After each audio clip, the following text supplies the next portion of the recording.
What's going on, everyone? It's Nina Infinity. Welcome to my channel on this Sunday. We usually review movies and TV shows on Sunday nights, but tonight, for a very special night, tonight only, we're going to be doing a live reaction to the release of Twitter Files Part 5, aka Twitter Gate. Dun, dun, dun. I have with me here my fellow co host, Script Doctor. How are you, Script Doctor? I'm excited. I can't wait to read the next chapter of what was going down at Twitter for the past decade. I'm super excited too. I'm kind of like a little bit stoked because of the tweet that he made earlier. And I'm kind of like, please let it be like Fauci stuff. Because earlier he tweeted this out. My pronouns are prosecute slash Fauci. And I died because I was like, oh my God, as much as like sometimes I don't like Elon Musk, when he tweets stuff like this, I'm like, I'm all about Elon Musk right now. This is amazing because, You kidding? I've had a grudge and thought Fauci should have been in jail since the 80s because of everything he botched up with they, the AIDS yep, crisis, yep, all yep. that stuff, and the practices that he implored or urged Mm-hmm. in the United States, which carried over to Canada. I mean, I lost my parents lost a very close family friend that I didn't get to grow up knowing in the way that they wanted to because of those practices. So That's fucked. And like that's what Eric July talks about that sometimes. He's like, because everyone's like, Fauci needs to be in jail. And Eric July goes, yeah, like, no, 6 feet under it. And I get that because like should have you been in said, jail 40 years ago. yeah, but like you said, he's done this for a long time, and he's basically ruined people's lives. He's it's fucking crazy the shit that this dude has done. So I definitely want to see something come of this. Like, I mean, if Fauci gets prosecuted, if he's the only person that gets any sort of ramifications from all of this, I'll be happy. Like, I'll be like, you know what, this was meant. It's a one step in the proper direction. Like for starters, I want the trial to be fair and transparent. I want to make sure that Mm-hmm, everything that he actually is responsible for is brought to light and mm-hmm. punishment is duly handed out. Yep. And anything that he isn't responsible for, I would like that to go to the, of course, responsible parties because it's long overdue. Long overdue, in my Mhm. opinion. I think so too. And you know what, Davina, a lot of people think this, but I also think that the tides are turning and some people are going to be thrown under the bus. Yeah, So no amount of vaccines that Fauci takes are going to protect him from the people when they want answers. yeah, no amount of masks he's wearing is going to fucking protect him from this fall. And it's going to be epic. I hope it happens. I mean, like he could be, but hey, you never know. Like stranger things have happened. I never thought Steve Bannon or any of those fuckers are gonna go down, but hey, like here we are. It's 2022. Shit. You never can tell what's gonna happen next, and it's. But he's the idea expert. The I leading know. expert. Yeah. Jeez. Hey, 80.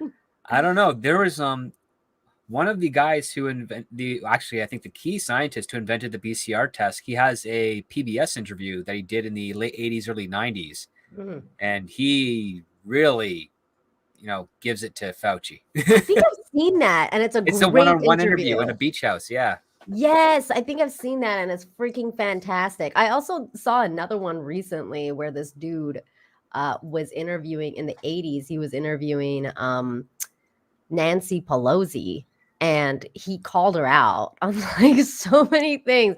And she was like, "This interview is over." And she like walked out. I was like, "Oh my God, this is spicy stuff." Like in the 80s, they weren't afraid to kind of like go at you. You know what I mean? Well, And it was right. I mean, in the 80s was the decade where you had the conflict between the 6 o'clock news and the 24-hour news networks. Like that's when mm, it really started to escalate from my recollection.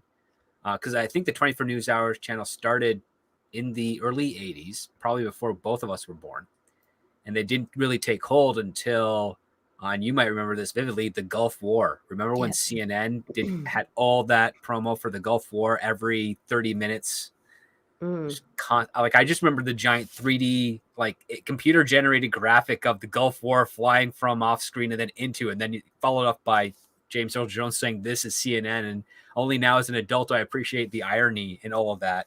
Oh my God. You know, that's so crazy that you mentioned that, because I remember things of it, but not like, because even though I was alive when it was happening, I was very young, and we still hadn't even immigrated to Canada yet. Like, because I immigrated to Canada in 95. So Okay, so yeah, after that. yeah, I remember these things from like after the fact. Like this is Mhm. art, like it was already lived through and everything like that. Like because when I started going into like hard into looking at the media and all this stuff was basically around 9/11. Like 9/11 was like my red pilling thing where I was like, oh my God, everybody's lying to us. Like, what is actually the truth? You know? Yeah. So like that's when I kind of started looking into everything, and then that's when that kind of stuff was coming up and being like, "Hey, remember when they lied to us about this stuff?" And I was like, "Oh, this has been going on for a long time, apparently." Well, Hey, yeah. 200-watt Studios is here for $5. Says Nina, after you watch Leave Her to Heaven, which I will, literally wrote it down.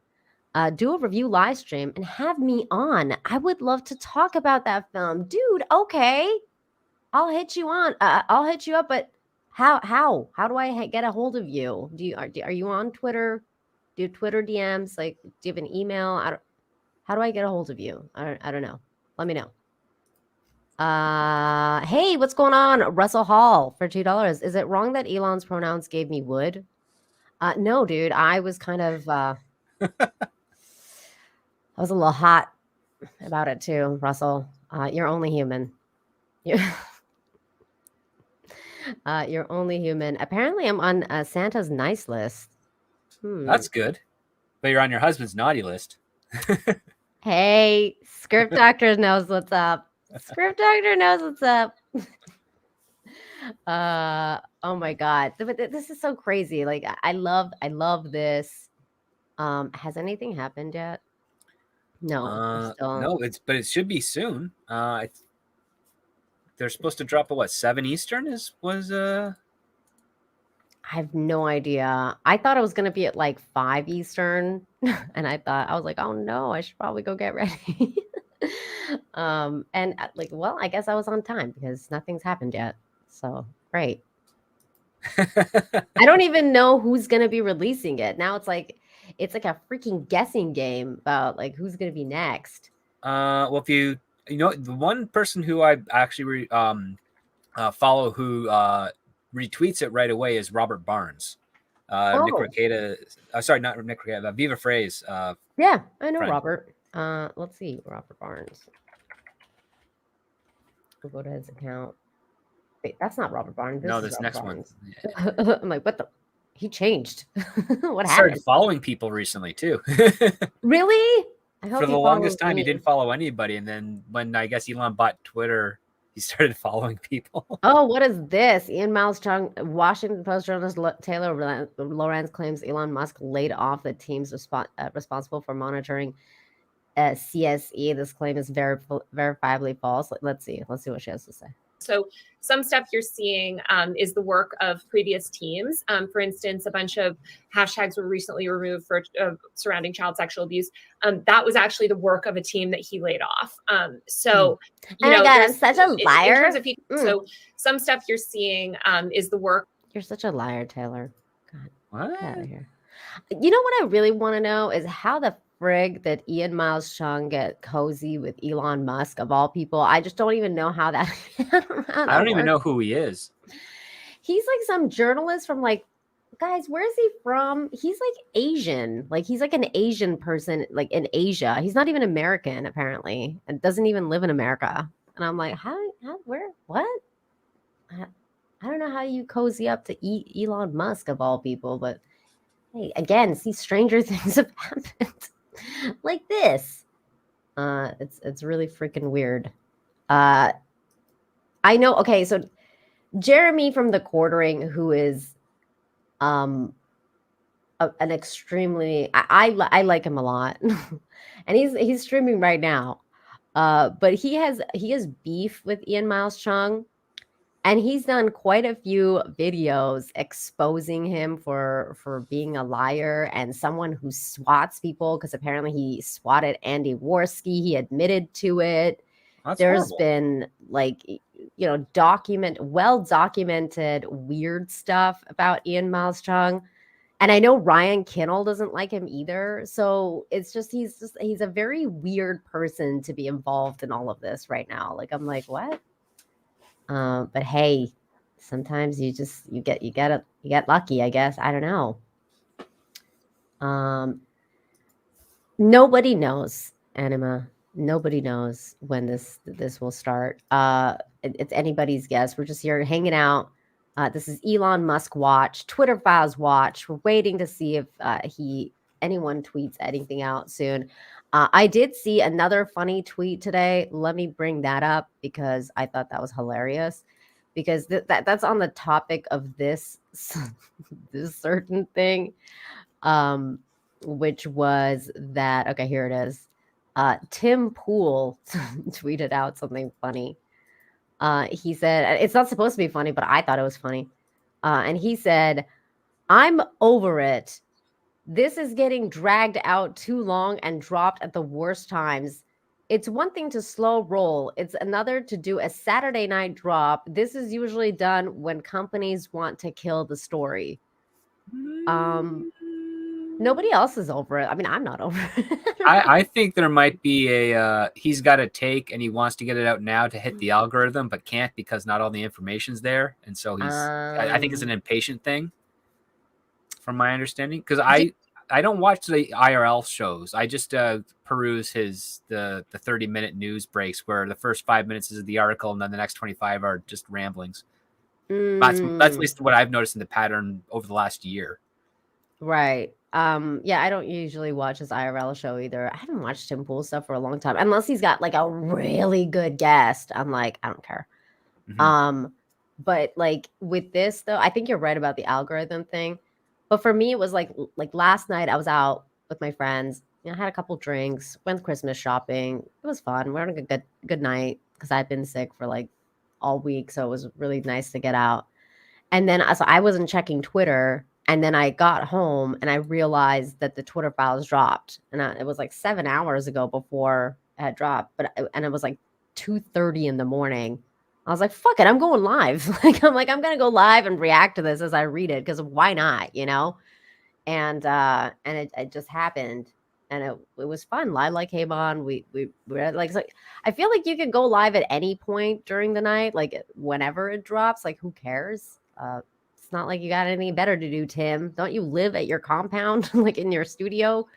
Like, you just be like, okay, it's 3 a.m. I got nothing better to do. I'll just go fucking live right now. It's not like you're not going to get the crowd. Yeah. No, there's always somebody up. Yeah. Besides, like Tim Pool at like 2 a.m, like that might be fun, for a lot of like his fans. If he cared about his fans, which I don't. That's debatable. Elon Reese, thank you for the 5.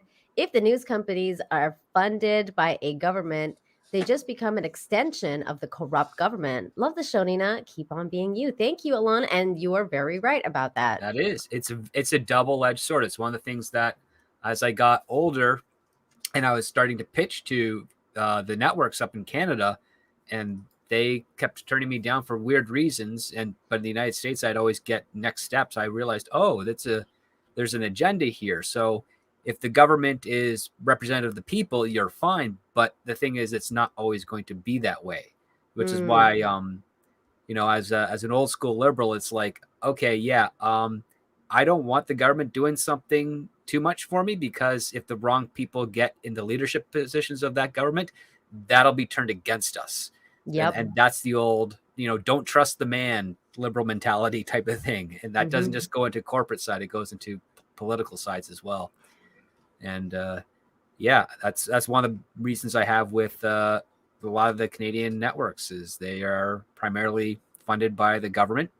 And in the United States, there's a lot of private networks, but they do cash in on government subsidies. So you also have to keep that in mind. The Twitter files is probably going to expose a little bit of that, because they've already addressed certain other government agencies coordinating with Twitter over the past 4 versions of the files. Barry Weiss, Matt Taibbi, and gosh, I can't remember the name of the person who did it yesterday, but totally forgotten, but I can tell you right now because I have it here.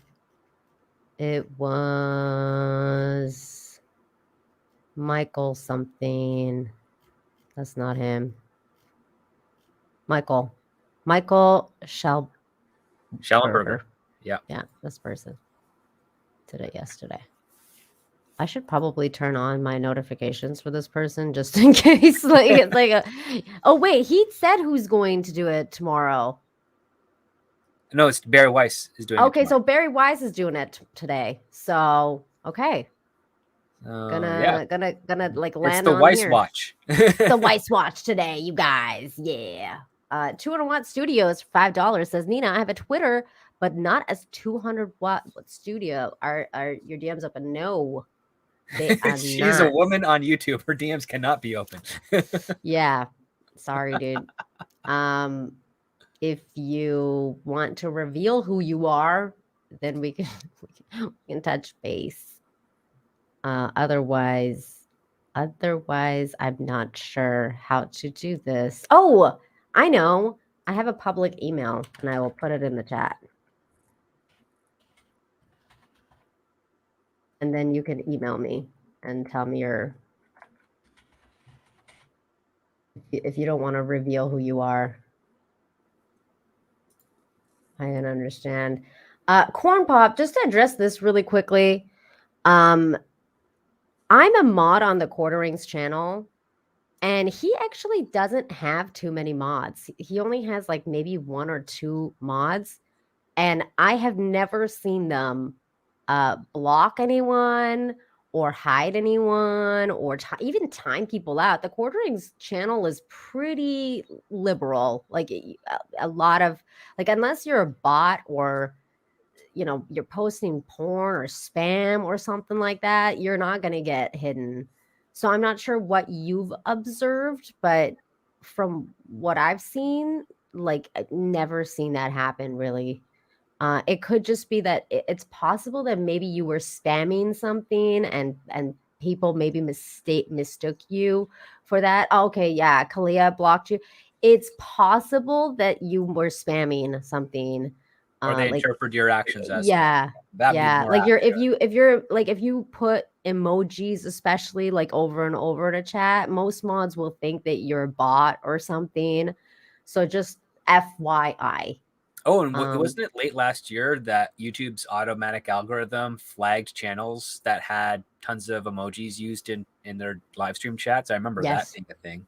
Yes. I'll tell you about that, but like behind the scenes, because I have things to tell you about that. But I'm not gonna say it here because they're listening, and then they reevaluate. Oh yeah, if we think the Twitter files or something, one day YouTube's gonna have their secrets exposed, and that's gonna be crazy. That would be great. Like that was one of the other things too that Elon like talked about, because somebody mentioned how YouTube is doing like weird stuff, and then all of a sudden he went, like he put like a thinking face, and everyone's like, please buy YouTube. Like it was so funny. Hey, I think he's gonna turn Twitter into a YouTube.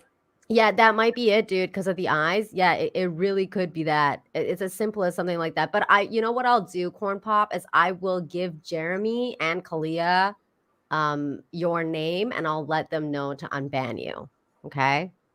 I will do that for you. But not right now, but I will. Okay.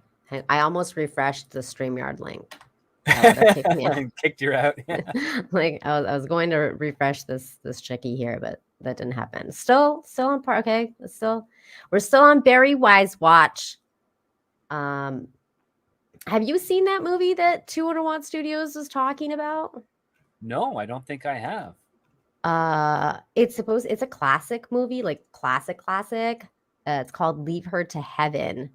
And he was saying that the lady in it looked like Lila Hart last night because she was wearing a scarf and she looked like some chick from like a noir movie. So we started talking about that movie, and I was like, I've never seen this. I really want to see it. So Oh, is this a Gene Teeny? yeah. Oh, okay. Hmm. I haven't seen it, but it is in my library. Ooh, you I should think watch Vincent it Price is too. in this as well, so I might have. Let me see. I'm just pulling up my media server to see if it's if I transferred it to digital, because I think I got the VHS of it way back when. Wow, VHS. That's crazy. Well, it's it's a 1940s 1950s film. Hmm. VHS is what you're going to get on first before DVD. It's true. It's true. I still have a lot of my VHSs. They're all in Canada because I had a pretty big collection. And then, everybody was like, "Why are you keeping these? Like, why don't you get rid of them?" And I was like, "I don't know. I like collecting things. What's the point of collecting something if you're just gonna get rid of it at some point?" Yeah. What? And so they're still sitting in like my in-laws' basement, especially like my Disney. Oh, if you have Yeah. any of those Disney and the clamshells with the black diamond, those are usually considered the first series release. Those are quite expensive on the collector's market. I think I have a lot of those. I also have like the original. I have the original Little Mermaid one with the penis The penis snafu. castle. Yeah, the penis castle. I have that. I have a lot of the old school stuff, but it's all in Canada. I don't know if I'll ever see them again. But they're there. All I right. know they're there. I So have so much I do have Leave Her to DVD. Heaven. Yeah. Yay! So you can watch it too, and then we can review it with 200 Watt Studios. Yeah. Although letting 200 Watt Studios on the channel though, that might Gosh, how many compliments is he going to be giving you an hour, or like every 10 minutes, right? it better happen, or else like I'm just gonna kick him. I wonder if he's still listening. Oh my god. Okay, come on, Barry. Let's go. Sunday night. People are waiting. Still part 2. gotta tweet Barry Weiss like, my darling, I can't get enough of your files, baby. Oh, I don't know why. Oh my god. Let's see what else happened that I was like, oh my god. Okay. Yeah, because a lot of people jump on that tweet, including Rand Paul, who's been going after Fauci for a long time now. He's like the only person that's been going after He probably Fauci. remembers all the stuff we remember. Yep. I think his dad was also going after Fauci back in the 80s. I think so. I mean, he's been like, doing that for a long time. Oh, there's 200 Watt Studios. I'll be good. LOL. Message sent to your email. Okay, great. Okay, I'm gonna check that in a bit. Thanks, buddy. It says Fauci's resignation should not prevent a full throttle investigation into the origins of the pandemic. He must be required to testify under oath regarding any discussion he participated in concerning the Wuhan lab leak. His policies destroyed lives. This is what I'm talking about. Oh gosh, yeah. Like no resignation would absolve him of any culpability of the actions he took. I mean, if anything, it's like, great, you're now individually responsible for your actions at the NIH and all of your gain of function coordination. Like, who knows what stuff is actually there? And the other part too, and this is one of the things where I find testifying before Congress not really as effective as it should be, because it's not really a court case. It's basically, oh, you're saying to the government this, and if there's enough information, perhaps maybe the Justice Department will get involved, but not necessarily. It's like the Congress will give you a slap on the wrist, or at least that's the perceived notion that a lot of people, even myself, have at sometimes after all. Because even the last 4 testimonies to Congress, I'm thinking, how are charges not laid at him at all? Right. In this, I've been wondering that the whole time, man. Like, regardless of his positions, there's clearly some level of irresponsibility and doublespeak going on here. Especially when his emails got leaked, and then like he literally was like, "Oh yeah, you don't have to do that. We're just saying that." Like, there's like a lot of stuff that came out that was like, "What the fuck, dude?" Like, this guy's just literally taking everyone for a ride, and here we are, just watching it happen. Yeah. I just did notice this. There's a Twitter space thing going on called Twitter Files at all Elon versus Fauci. Should we listen on this for a minute? Oh, I've never done that before. So Oh, okay. I've Let's listen never in. used that part of the app. This is what this is what he did the for the second part, like or before the second part got released. He went on Twitter Spaces and he gave an interview. Hey, I do want to jump in and help answer this question as well with how to engage folks. So what I've found at the local level, at least in Virginia, that works really well, if you're trying to get a group of people together, find whatever social media your people use in your area the most, whether it's Instagram or Twitter or I Facebook or hate whatever. Twitter Spaces. Get a group together, put an event out there, do it somewhere fun and social, and hopefully somewhere that's family friendly, because a lot of folks have kids, and if you're going to ask them to come out on a night, they want to find something that they can bring their family to. So there's lots of breweries around here that are really What is family this chick friendly, that have talking a bunch of about? lawn games. We found that to be really great. Just have a social night where you can get people together who There's are like like-minded, like and it doesn't 1,300 necessarily people have to be focused on listening to this doing chick something plug the this. first time, but start to build that community and do it regularly. And if you have consistency there, And I'm out. That's I was like, what? Like we're trying to listen to a freaking event happening. This chick's like, yeah, everybody go to this brewery. hold an event at a brewery. Those are family friendly. It's like, well, I don't know. I've been to the Steam Whistle Brewery in Toronto. I've been to the a bunch of port breweries in Ireland, including Guinness. There's always at least 2 or 3 drunk patrons there that don't make the situation very family friendly. Oh my god, what a gong show! It's like, oh, like freaking one of the biggest nights, over 1,300 people. Bitch is like, let me plug my brewery. Okay, all right, priorities, lady. Come on now. I mean, I guess can't blame a lady for plugging her wares or whatever. I don't know. Wait, let's go to Bari Wise. Has anything happened yet? I think everyone's just waiting. No.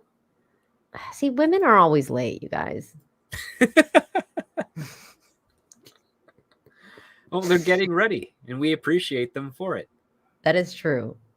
Ian says, I love the Steam Whistle Brewery. Oh, cool. Yeah, I dug it too. It's right by an old railroad track that's decommissioned, if I'm not mistaken. I've never been to like an actual brewery. Actually, yes, I have. Well, kind of. Like a brewery is like a place that they make their own beer, right? Yeah. I went to Big Bear and there was like this really interesting bar there. I forget what it was called. But in the bar, they made their own beer, like in the back. So it was kind of cool. It was That's like a kinda microbrewery, I guess. Yeah, it was like a microbrewery in the middle of Big Bear Mountain. It was really cool. I was like, whoa. Wait, this isn't a brewery. now we're talking about brewery. Oh, you could make your own brewery. You could Nina Infinity Cider, Oh, that could be something. That could be something definitely for like in Mexico too, man. In Mexico, they love their beer here. That was one of the things that happened during COVID, is they shut down it's a brewery. Yeah, it was a brewery. It was like that they shut down the beer factories here, like the breweries and like the factory where they bottle everything. That didn't last long. Like they tried to shut it down for like a day or two, and people went insane. They were like, nah, like if you can shut everything else down, but the beer must flow. They were like, How are we whatever, gonna man. bide our time if we're sober? Yeah, they were like, I don't care if you're gonna shut down like literally all the bars or whatever, but the beer must flow into the stores so that we can get drunk. Other than that, though, it was pretty fire. I've never tried mead, says Davina. I've never tried mead either. I can't recall if I have or haven't. I drank a lot of various ales when I was in Britain. I was actually just talking to Mexican Iron Man last night when I spent a short period of time on the Oxford University campus, just doing a little bit of speaking and workshops on writing and stuff with the students there. And I was still very young, like in my early 20s. And after every major class, towards the end of the day, the students would take me to this bar called, I think, the King's Arms, if it is. It's like one of the oldest pubs in the city. Mm. And they had tons of different drinks and beautiful people working there, great food. And it was a blast because you have these, Oxford University students from various colleges getting drunk while, talking about these very high-minded concepts and philosophies as they're getting more drunk as the nights go on. And it was fascinating, a lot of fun. That's awesome. Ian says for 10, I'm going to retroactively take a drink for every mention of brewery. Ooh, now I just want to say brewery every once in a while. It's a fun word to say, brewery. Brewery? It's a very drunk word to say. It is. It's like rural. Yeah. It's a rural brewery. Or horror. You can't really say it ever. Horror. Hey, Brantley. Yeah, there's going to be another drop. It's the Bari Wise watch right now. She's supposed to be doing the next drop. We're all patiently waiting for her to do that. Unless things change, unless plans change, and I have no idea that plans are changing. But for now, that's where we're at. We are watching this live. We are waiting for it to go down. I'm kind of curious to just press this and see if are we over the brewery talk? Who are these players? Just wanted to ask somebody in Arizona, what the effect will be, and is it a done deal, and is this going to lead to more surges in immigration? Because I think they hit an all-time record in gotaways last month, almost 70,000 Custom Border Patrol couldn't even apprehend. Do you guys want me to answer that? I don't know who's. Answer it. I'm going to head down while I listen to you. So ultimately, with Arizona, it's a shame because Katie Hobbs' first initiatives that she talked about was getting rid of the containers and abortion. That was her two first topics. And I'm bored. All right. That was not interesting. They're not even talking about the Twitter files. They're talking about abortion. What? I kind of feel like because we're stuck in the waiting game of when are they going to drop the news? It's this is like the 24 Hours News Network, where we know any moment now. We've just heard from our inside sources that Bari Weiss will be dropping her first of the Twitter file in the next 5 minutes or so. That is subject to change. Wolf, what do you got? Oh my god, it's so true. And literally every time I freaking refresh this page too, because she's got her pinned tweet as this one, I'm oh, thread, the Twitter files. Oh, part 2. Literally every time. I should know this is part 2 by now, but yet every time I refresh it, it happens to me. Maybe Bari is at a brewery right now. She's I just read so much, I gotta at least take a couple of glasses of wine. Maybe she's getting drunk at a brewery. I want to keep saying it so we can get Ian totally hammered. This is fun now. What possibly could be the news now?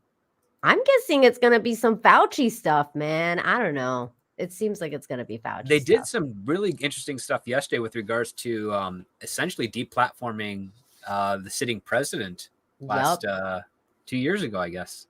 Mm-hmm. Which was crazy. It was all from the stuff that they were able to show, it appears that it was strategically laid breadcrumbs from a couple of people to be yep, we're just slowly building the foundation so that if we can get away with it, we've got all the quote unquote evidence to support it. Mm-hmm. And it felt very dubious, but not surprising.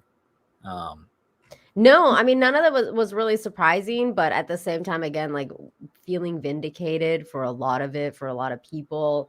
And some of it was kind of surprising. For me, I was oh, this is funny because there was one of them was just some guy. It was just some guy's tweet was in the Twitter files and they talked about him. And he had said something oh, I don't like Trump, but should we really be censoring what he has to say and blah, blah, blah. And they were talking about oh, like, should we censor stuff like this where he says he doesn't like Trump, but should we be doing that? Blah, blah, blah. I thought that stuff was interesting.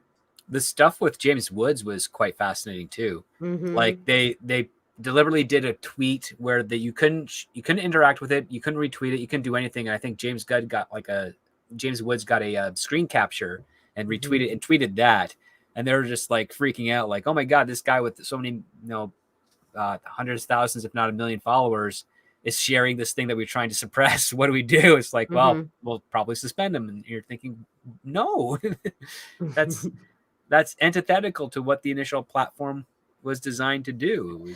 Yep. It's all very interesting, man. I'm so fascinated by all of this. But let me ask you something, because I was talking about this with Lila last night. And I mean, I was talking about this with my Mexican friends too. And my Mexican friends don't really care about what's going on Twitter, like the Twitter files. But do you think that there is apathy, like in the sense that, like, especially for Americans, where, like, if you're brainwashed to think that the media is telling you the truth, you're probably not going to care about any of this stuff anyways. So you're going to probably be like, oh, like, they're lying and blah, blah, Easily blah. dismissive. Yeah. Easily dismissed. Or if you're a right winger, you've already been saying this stuff. So you're kind of like, well, I mean, I'm either feeling vindicated or I'm feeling like, whatever. But what is there to do in the face of all this? So do you think like the apathy is going to play a part? Do you think things are going to change? Like, what are your thoughts on that? Well, my thoughts are always that apathy is the greatest weapon of your opponent. It's one of the reasons. I mean, we got, like, the entire Western world got to this point basically by being too comfortable with those that they elected in the first place, and then getting kind of complacent with the fact that, okay, I didn't trust the politician before, but I voted for this person that I liked, and they did a good job first time. So why not just keep giving them another chance, even though afterwards they actually end up not doing much of anything? And I mean, the concept of governments, whether it's on a municipal level or as you get higher up onto regional and state, provincial, and so forth, it's really just helping coordinate one community with another as they get bigger to just make sure that things are kind of good. They really should not. I mean, that's the one thing that I despise about government is too many made up programs that don't actually do anything. And then the other part too, and this is one thing that whether it's the right or the left or the independents, whenever a politician says we're going to cut spending and we're going to cut taxes, it's really just a talking point, because they don't actually cut spending or they don't really cut taxes. They still collect the same. They're just reallocating what they collect into different areas. And I mean, it's its own system. I think the flaw for any type of government is the fact that not enough offices have term limits. Specifically, I think the term limit thing needs to change. I agree with that. I think the term limit is a great tool to allow whatever representative to really just accomplish one thing in that term.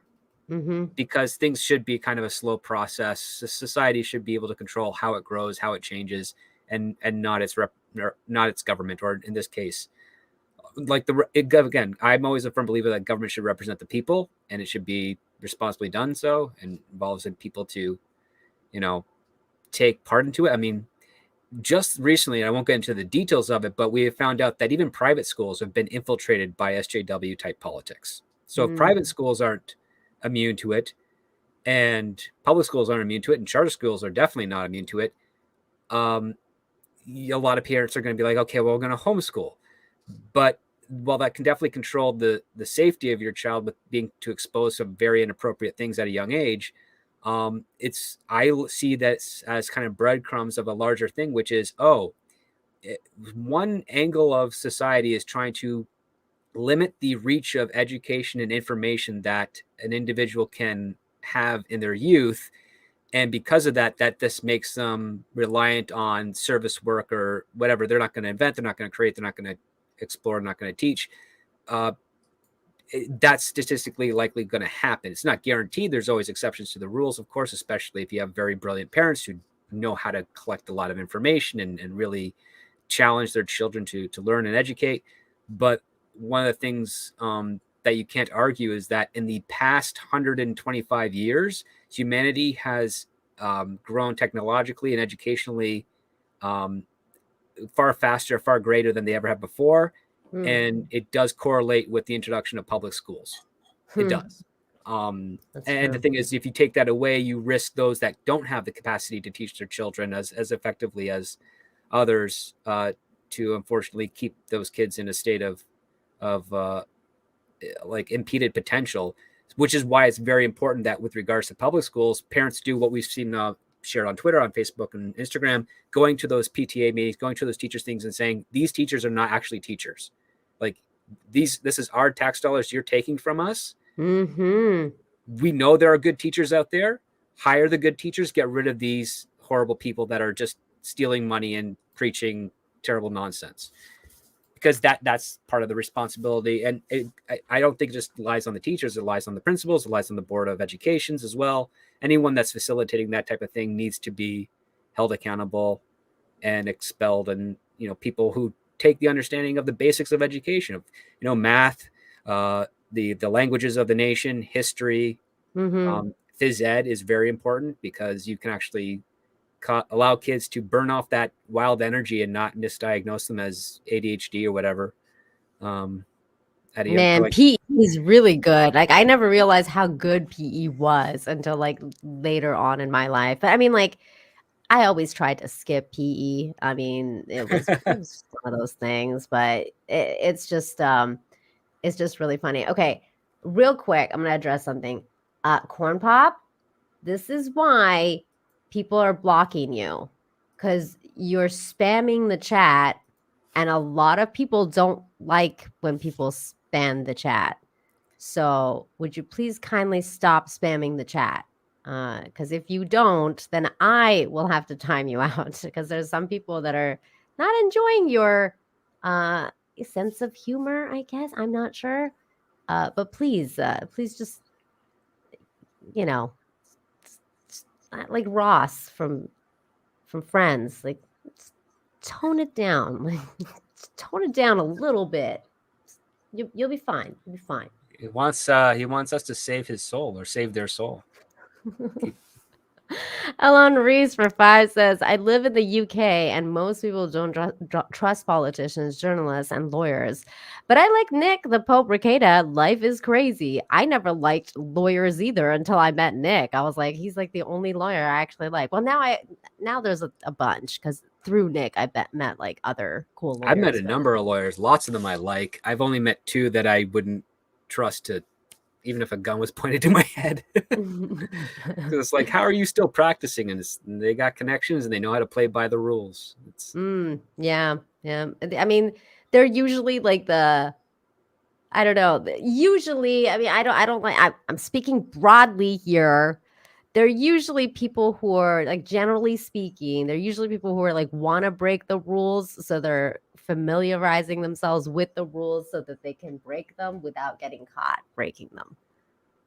Well, yeah, that's what criminals do. They learn the good ones, the career ones, learn the rules so well that even if they break them, they can do them in a way where you can't realize the rules have been broken. I really don't think Corn Pop is a bot, guys. I really don't. Hey, Tom is here from Midnight's Edge. What's going on? Tom? Tom, if you want to come hang out with us, you're more than welcome to. I know you said you had a stream earlier, but I can send you the link if you want to come hang out with us. We are on Bari Wise Watch, also known as Elon Musk Watch, Twitter Files Watch. I don't, whatever. I don't know. But if you want to come hang out, you're welcome to come and hang out with us. Wait, did I get the other super chat? No. Russell Hall for $2 says Corn Pop is a bad dude. Ooh. I don't know about that. I mean, that's coming from someone with a Hitler mustache. I'm not really sure if I can trust this.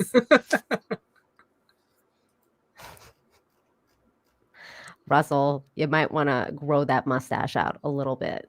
I mean, technically, it was the Chaplin mustache before it was the Hitler mustache. But hey, nobody cares. Nobody thinks it's a freaking Chaplin mustache anymore. I would not be surprised if someone deepfaked a broader mustache on Chaplin in future renditions of his works, just to differentiate him. Yeah, see, freaking Tom's calling me out on it. How dare you, Tom? I just invited you. How dare you? Quit calling me out on my BS. He says, I was going to tell you to do better, but you did better. Come on, lady. What is going on? You don't have to put on lipstick to fucking release Twitter files. Let's go. I don't know. Russell Hall for 2 says, but I love juice. Oh my God. Oh, I get what he's saying there.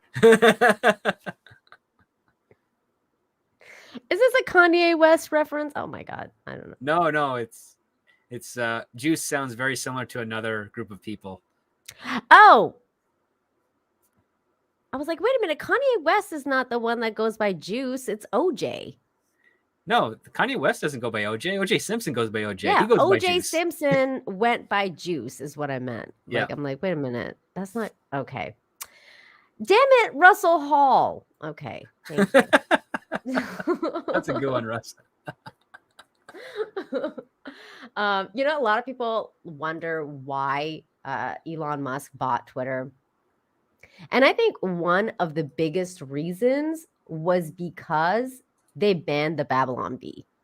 I'm not even joking. I think when they banned the Babylon Bee, Elon Musk got fucking pissed off. He was like, if we can't even joke anymore, what the hell is even the point?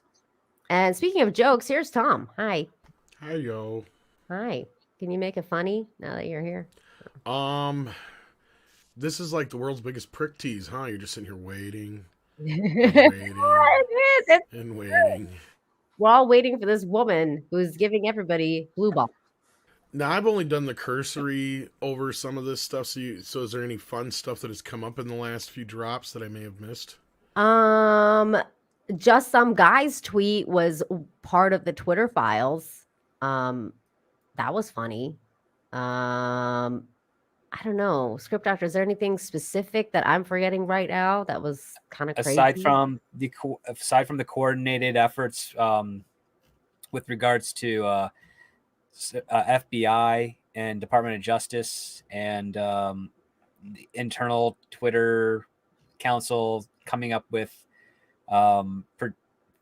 new rules so that they could deplatform people. No, not much else. I'm very curious. Yeah, I saw the Trump stuff where they're trying to trump up stuff to get him kicked off of Twitter. Trump up stuff. That's funny. Hang on real quick. Russell Hall says, sorry, I didn't know you were so anti-juice. I love juice. My favorite juice is let's see. Man, you like juice? Those Hebrew types of juices. I like cranberry. There's a Hebrew type of juice? Well, actually, some people call it a tea because it's that type of brew. It's a Hebrew tea. Oh, my God. This is getting out of hand. That's kind of punny. Thank you so much for the $5 scratch pad. It says politics is like the mainstream anime. Any two characters can fight in one episode and team up in the next. That's a great analogy. Mm-hmm. That's really good. That is very true. Very true. I like that scratch pad. That's great. That was great. Okay, so here is, let me share this real quick while we're still on Barry Wise Watch. This is from last night. So they're saying, what if a user dislikes Trump and objects to Twitter's censorship? The tweet still gets deleted, but since the intention is not to deny the election result, no punishing strike is applied. If there are instances where the intent is unclear, please feel free to raise. And then they've cited just some guy's tweet where he says, I don't even like the man, but I'm not going to put up with the Twitter deleting opinions they don't like. And he's responding to Donald Trump's tweet about something. And then they're saying, I'm in agreement. One-off works for commentary strikes is a strike if a tweet is agreeing with the tweet view. This other guy, which by the way, I think these people should all be named. Like, why are they blanked out? Probably because they don't want they don't want those people to start lawyering up before any sort of legal thing is done. I mean, I get what you're saying, but they should name names. They got to name names. Maybe it's the other side of an NDA. Could be. Hey, that's possible. What if it's natural sharing opinion? Like, I told you it violates Twitter policy, tweet delete only. This other guy's like, I would agree with the tweet delete only on arguing with the policy. Can I get your opinion here? Some other guys like would agree on delete only in instances where the content is not shared with abusive intent. Thanks, everyone. There are instances where the intent is unclear. Please feel free to raise. Now, but that, like, this is why this is so funny. Like, the content is not shared with abusive intent. Like, what the fuck? Like, these people are just deciding whatever they want. Like, it's like they're just like the arbiters of truth and intent and everything. And it's just we're just all being judged by these freaking holier than thou weirdos. They were being creative, like a good lawyer, and trying to find, something.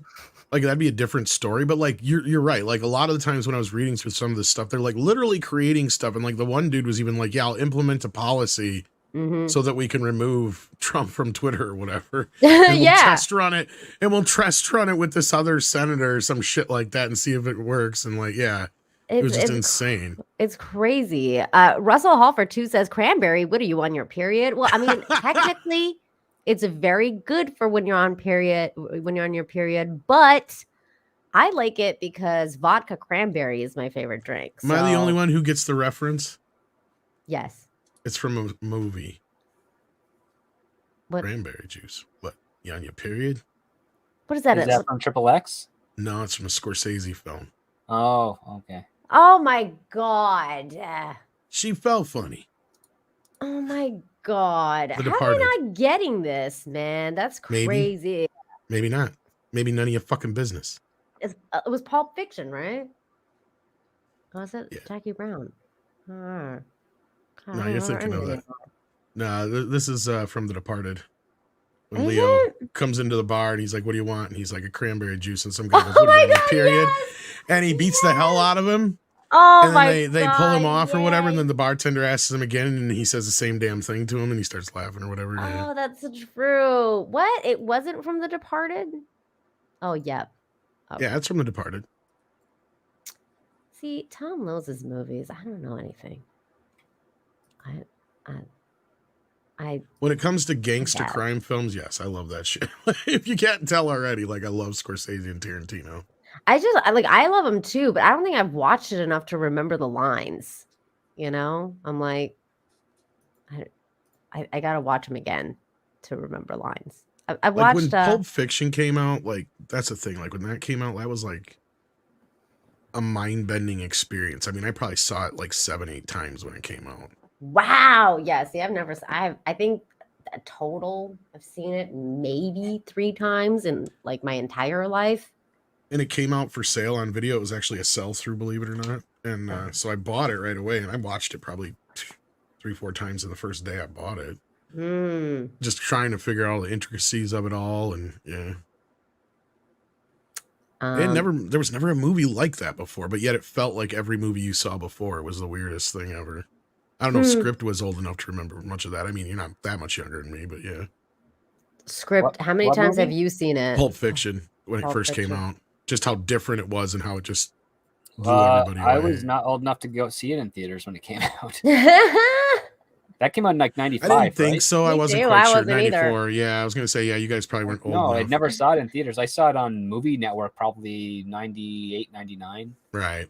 I was like freaking 10 years old. Yeah. Like didn't not. No, as a 14, 15-year-old, that blew my little movie loving mind. When I was 13, I went to see Titanic like 4 times in the theater. See, now that pissed me off. That movie. I did. cried a lot. That movie is where me and Cameron had our going of separate ways, basically. Oh, that movie was like what introduced me to James Cameron. I didn't really care about him before then. And then I was like, oh, wait, he's done like all these other movies I like. That's great. Why'd you kill Leo? I hate you. But, yeah, the ending is dumb. I was a Leo fangirl. I was like, I had like the posters and everything. I had a wall of like a shrine dedicated to Leonardo DiCaprio. Aww. I wasn't alive in 95. That's so I just cute. remember being so pissed when Forrest Gump won for Best Picture that year over Shawshank Redemption and Pulp Fiction.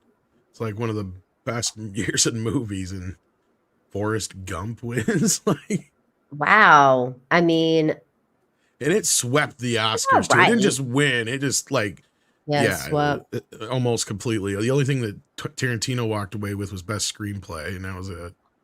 That's crazy. Tom Hanks won for Best Actor. I want to say, I think even Sally Field won for Best Supporting Actress, I think. I totally, okay, I'm going to go on into like the conspiracy theory realm for a minute. I'm totally thinking that Tom Hanks is part of this, like the weird Hollywood crowd. You think so? I do, because I think that, okay, the dude came out of nowhere, and then all of a sudden he's like the most famous actor in the world. One of his first movies, like you just said, Tom, like won everything under the sun, and all of a sudden it may appear that way. He started in the 70s. I was going to say he was actually around since the 70s. What he did was he shifted his career trajectory because he started in comedy. Comedy, yeah. He had a hit series called Bosom Buddies. Bosoms. He did, where basically him and his roommate were pretended to be women so they could afford an apartment, and it was a women's only apartment. That was the gag. Really? They had to dress up like women. Yeah. Nobody cared.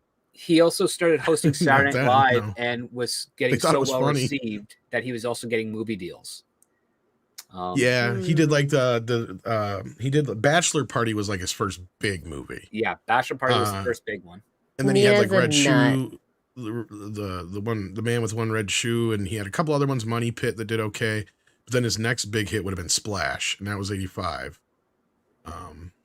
And then like Splash. And then he did, because like his big dramatic turn was Philadelphia. People kind of forget about that one. And that was the year or two before Forrest Gump. I think it was the year before, because I think he won 2 years in a row is what it was. He did. Big was actually the movie that really kind of transcended him, because I think he got nominated for that, if I remember right. He didn't win, but he got nominated. He did Turner and Hooch, which was a family movie, which got him more access to an audience, even though it didn't do as well. It did decent. A Disney family movie, no less. Well, yeah, but under Touchstone at that time. Under Touchstone, but it still had the Disney. It is the Disney push behind it. Yep. Guys, just FYI, nothing has happened yet. But as far as like, I kind of knew where you were going with that. As far as like him and the whole like conspiracy theory with him, he's weird. Maybe, but he did Philadelphia, Forrest Gump, and Apollo 13, and that's when his career pretty much changed. He changed to the dramatic guy and not the comedy guy. Don't forget Toy Story. That's true. Well, that was him hitting it all on 4 quadrants. Though, It's like, now I'm going to do a kids movie, kind of thing. And actually, they pre-casted him in that. They wanted Tom Hanks from the start. In fact, I love the early test footage they have of Woody. They used the audio from Turner and Hooch where he's like, "Don't eat the car, not the car." Oh my God, I've never seen that. That sounds great. Yeah. I still think Toy Story should have ended with the third one. Yeah. I agree. It's a trilogy. 201 Studios for 5 says the man with one white shoe is better than the Hanks remake Man with One Red Shoe. Oh, I didn't know it was a remake. See, there you go. I didn't know about any of this. It's not one of his better films anyway. It's all right, but it's kind of fuck. I've never even heard of this movie before. It was an earlier one of his. It wasn't one that really made a splash or anything like Splash. Get it? That's funny.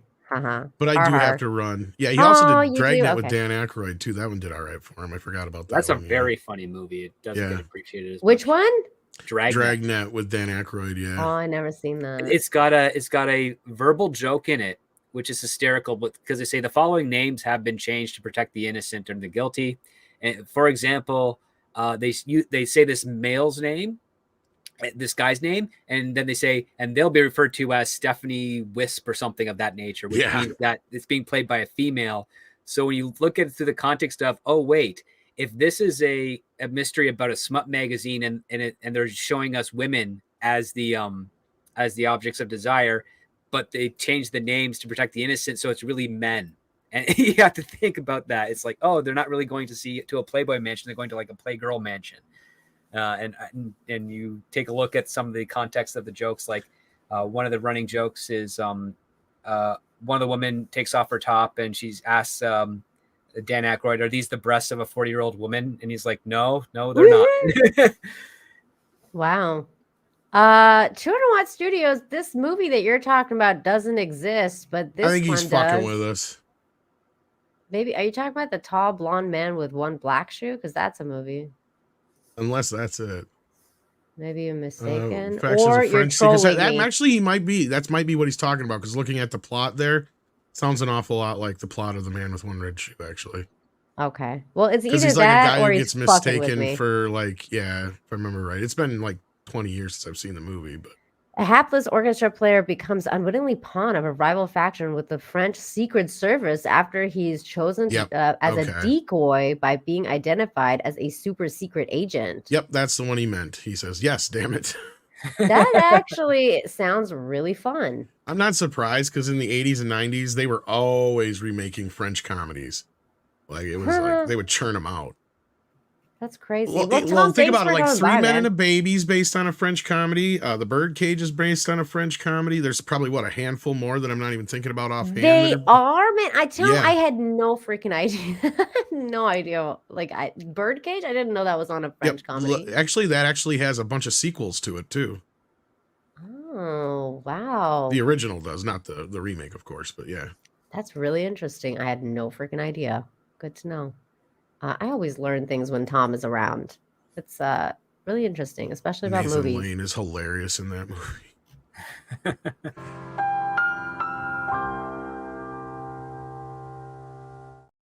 I love the scene where he's like, because he's trying to walk manly, and Robin Williams is like, just walk like John Wayne, and he like starts walking like John Wayne. He's like, Jesus Christ, I never realized John Wayne walked like that. I don't think my dad ever laughed so hard at a movie before in my life when he saw that scene. Because it took him a bit to warm up to the movie, but then as soon as that scene happened, he was like all on board. It was like, oh my God, that's great. yeah, because like he's like, it's true. John Wayne does walk like that. That's hilarious. He walks like he's got a corn cob up his ass. But all right, I really do have to go. I'm so sorry. No, you don't be, man. Tom, thank you for coming by and saying hello. And Tom's going off to another stream now. If you want to plug it, go for it, Tom. Well, I do have our stream coming up here in about half hour, 45 minutes roughly. What are you guys talking about over there? It's just the weekly wrap up. Actually, you're more than welcome if you want to cop in. I don't know if you're busy or not, but well, we're doing this. Yeah, usually script goes from this to there. So. Oh, okay. Yeah, well, when this ends, but I mean, this is different because we're eagerly waiting to see what. Yeah, if something pops up, I understand. I can't. Can't compete with that. So we're waiting. We just talk shit. It's really just kind of a laid back kind of. Okay. Happens stream. Well, have fun. And if we finish up here, hell yeah, we might stop by later. Sounds good. Thanks, dude. All right. Take care, guys. Bye. Thank you for having me. Everybody subscribe to Tom from Midnight's Edge. Let's make sure you're subscribed to Midnight's Edge and Mead Radio and Tom, like Midnight, like what was Midnight After Dark? Yeah, that one. Mead. Let's see. Wait. Oh my God, I just put Mead and that didn't come up. Midnight's Edge After Dark. There it is. Everybody sub to Tom. I'm just gonna say sub to Tom. Here is his link. There you go. 201 Studios for 2 says that was the one. Been a long time. My bad. No worries, man. No worries. I thought maybe you're trolling me for a second, but hey, I'm bad with names and everything, so I totally understand. No worries. Hey, Teresa, good to see you. Good to see everybody in the chat. Thank you guys for being here and hanging out with us. We got over 350 people in the chat right now. Please smash the like, share the stream, tell everyone that Script Doctor and I are hanging out. We're on Barry Wise watch. Nothing has happened yet, guys. I keep refreshing her page to make sure nothing has happened yet, and nothing has happened yet. So bear with us as we are trying to figure out who's releasing this shit and when. Well, I think Barry's releasing it, but bear with us with Barry Weiss. Yeah, bear with us with Barry Wise. I am pretty sure she's getting her hair done because otherwise, why would she be this late? Nobody knows. But hey, you never know. Let's see here. Let me check a couple of other places just in case. Just refreshing Elon's Twitter. Nothing yet. Let's see, a couple of tweets out from a couple of other people. Wonder if they're also saved in her draft since she forgot to press tweet. Oh my God. Can you imagine? I've done that before. I've actually had replies that I swore I've sent them off and they're not sent off. I go through my DMs and I click like, oh, I haven't heard from this person in a while. I click and it's like, oh, I still have a pending message here. Jeez, well, I thought I answered them months ago. Elon Musk is clearly active on Twitter right now because about 27 minutes ago, he commented on this thread by saying dead bots or something. Okay, he's Wall Street Silver says, testing to see if bots swarm my replies after the fix. Beyonce, SBF, FX, Bitcoin, Dogecoin, crypto, Tether. Got most of the Binance junk spam bots with those YouTube links. Still a few along the lines of the follow this great Bitcoin trader, insert name, blah, blah, blah. Block 2 of those. Overall, I would say 90% of the problem was fixed with whatever Elon and his team did today. Bots are dead. Bots are dying, yeah. There you go. So I should go back to some of the Snyderverse tweets and see how many of those replies are still around. Oh, yeah, that would be crazy. Yeah, so this is interesting. So he is active on Twitter. Things are happening, but we are on the Musk watch, the Barry Wise watch. So bear with us as we just F around and talk about random-ish while we wait for this drop to happen. And while you're here, please smash the like, as I said, and share the stream.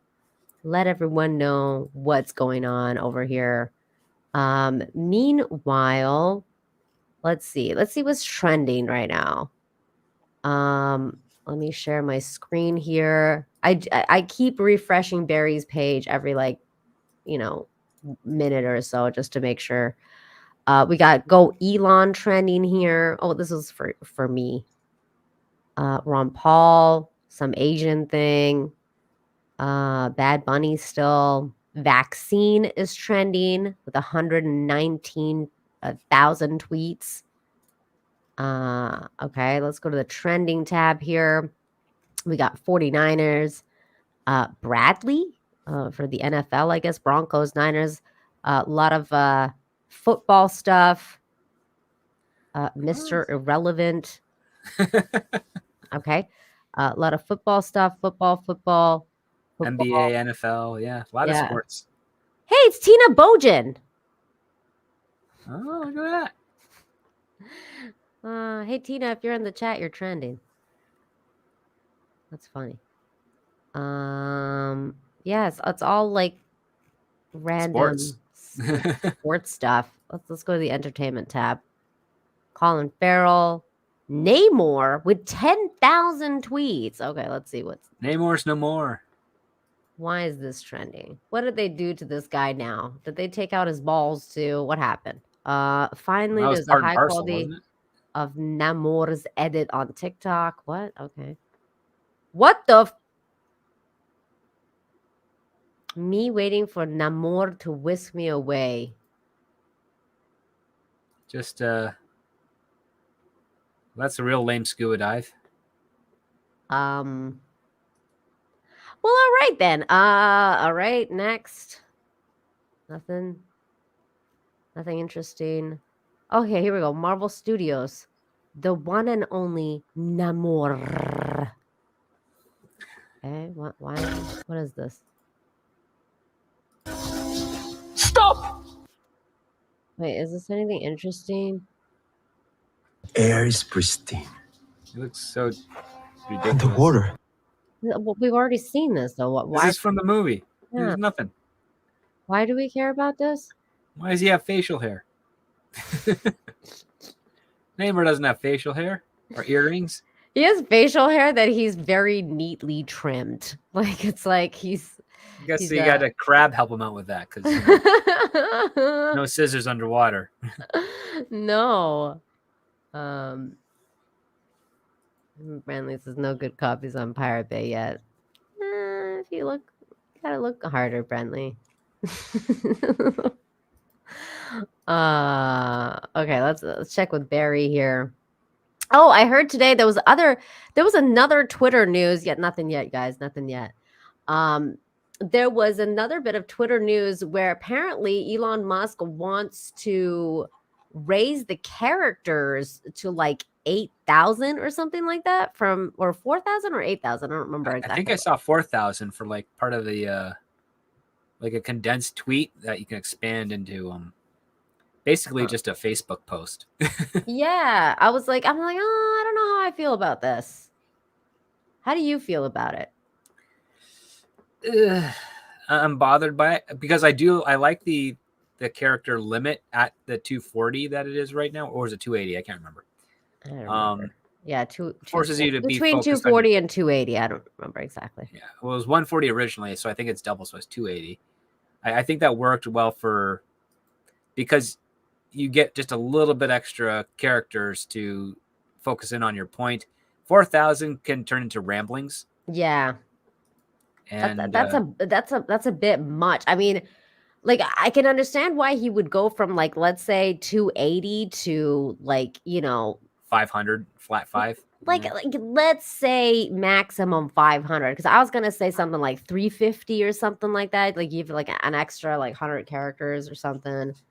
But like, dude, like that much. If they found a way where it could be 240 characters, not including web links, that would be nice. That would be nice because one of the things that's really annoying is that the web links count as your part of your characters. Most of the time they do. Only on some parts where you do a share do they not, but it's still but that's very annoying. I don't know. I'm not feeling the 4,000, even though I am a woman and I'm very detailed and I like ramble on a lot. And the 4,000 characters would probably benefit me. I think it's nuts. And to be completely honest with you, like who's got the attention span? Like who's reading that much? Nobody. I don't think a lot of people are reading 4,000 words. But maybe like the reason he did it though is because like he thinks that like this whole Twitter file situation of having like 280 characters in each post, like maybe he's just like, okay, we need to change this like so that we can have better discourse. I don't know, discourse. Yeah, like because sometimes it can be annoying. Well, I mean, that's what the thread option is for, right? But the other part too that's also annoying, and Twitter hasn't fixed this yet, is it does the random thread broadcasts selection. So you see a random post, you're like, oh, this is part of a thread, and then you're scrolling around like you're trying to find the beginning of it, and it's not there, and then you're trying to find the end of it, and it's not there. Dude, that's actually something that he could legitimately fix. Is that like focus on like having them be one after another so people don't have to number it, like maybe have like an extra like box where it says tweets numbered out of whatever, and then that's the automatic part so you don't have to write that as part of your characters. Like you go like, oh, okay, my tweet's gonna be like 10 parts, 1 of 10 parts, 2 of 10 parts, and then you just put that in every single one. Maybe, I don't know, like that's something that they could do. Ian for 5 says 280 is an option opinion. 4,000 is a manifesto. Yeah, close. Yeah, that's a lot. That's a lot. It's a lot of stuff. Okay, let's see here. I'm gonna refresh again. Nothing. Nothing as of yet. Bari's she's still getting her hair done, guys. She's still getting. Hey, Stump Rat, good to see you. Unless it's not her releasing it, I am not seeing any change to her profile. Let's see. I'm going to Elon's right now. Still nothing. Let's see here again for Bari. Still nothing. Are you on her page too? Yeah, I'm looking here. I'm not seeing anything yet. Okay. Yeah, nothing. Okay. Yeah, our main page is just a bunch of retweets. Yeah, and this is like her main one, so I'm not sure what's going on. Okay, let me get out of this, so just in case I don't like share my DMs or something. Let's see. Okay. Nope. All right. Deathstroke is trending. Mastodon is trending too. Wait, okay, hang on. Stuff is happening. Okay, wait. Are you blocked by John Cusack yet? No. Okay, because things are happening and I need you to go to I need you to go tell me what happened. Because I have been blocked by John Cusack. So okay, here I'm sharing this right now. This is Drunk 3PO's reply to John Cusack, who has blocked me. And I cannot see his tweet here. Oh, I have it. The tweet was deleted by the tweet author.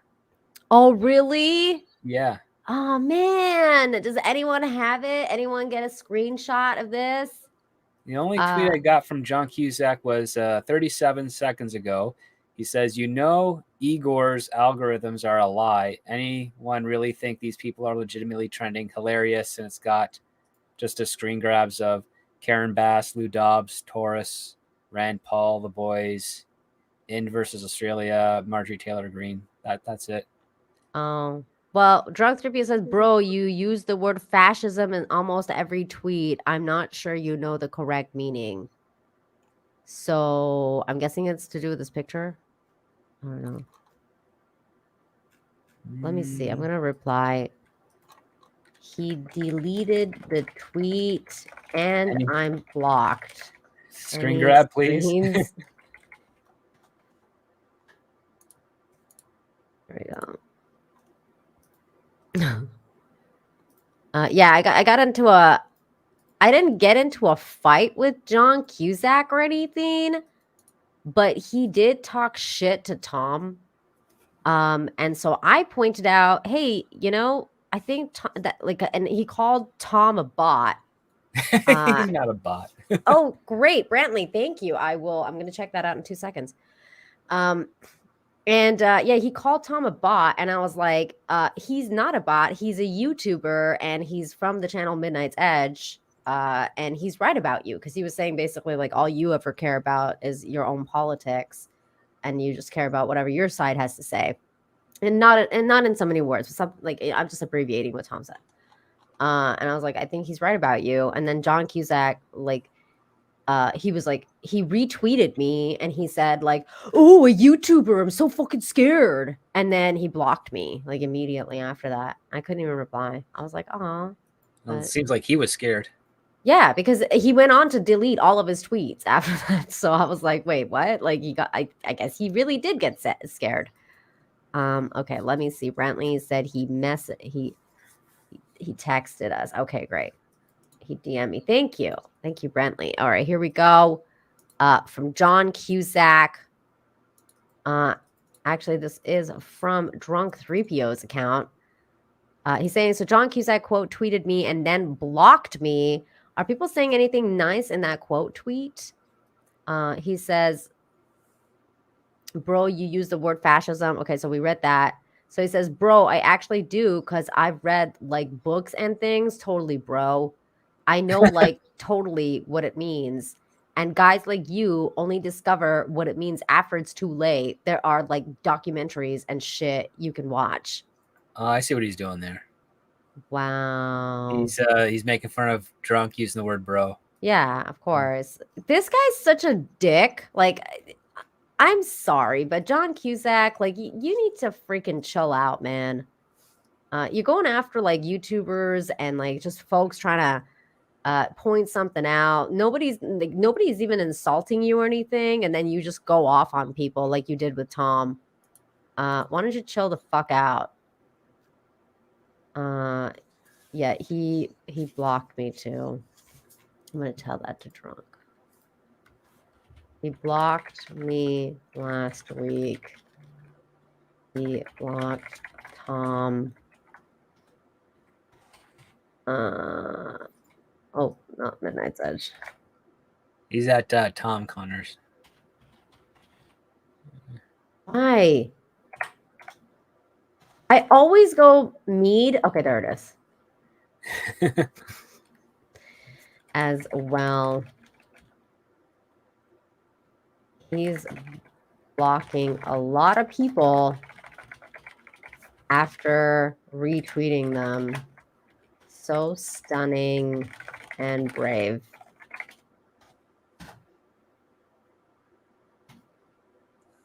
There. Meanwhile, let's check on Bari Wise. Bari Wise watch, everybody. Let's see. Bari. The hell, Twitter. I've been looking at Bari Wise's Twitter like nonstop, and somehow it won't like take me straight to it. Okay, there. Nothing's happened. And nothing. Hey, it's Talking and Drawing with Shane Davis. What's going on, buddy? He says, hello, Nina and Glorious Rex. ×2. Well, I think it's the second volume. Hits 160K despite being shadow banned. Oh my God, that's amazing. That's great. Congratulations, Shane.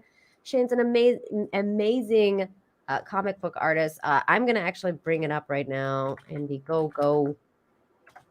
Let's see. Glorious Rex. Let's see if I can even find you. Glorious Rex 2. No. Oh my God. Wow. You really are shadow banned, dude. It does not even come up. Let's see. There's articles about you. I'm just going to share this just so people see what I'm going through right now. Mind you, I am in Mexico, so I don't know if that makes any difference, but so you got the first result is this one. This is his first one, so that is not the same one, and it's not the one that we're talking about. And then if I scroll down here, Shane Davis's Inglorious Rex Volume 2 Rules Indiegogo. That was from October 31st, 2022, but I still can't get an actual link to the damn book. All right. Yeah, I can only seem to find it through this. I can find stuff about it on this community site called The Splintering, but I can't find the link to the Indiegogo. That's freaking nuts. You really are shadow banned. That's like 160K over being shadow banned is actually kind of fucking nuts in the best way. That's like fantastic stuff, dude. Good for you. Let's see. I'm trying to find another one. Okay. Well, I don't know what the hell this is, but I found it through Bounding into Comics. There's a backer kit place that's doing it. Here it is.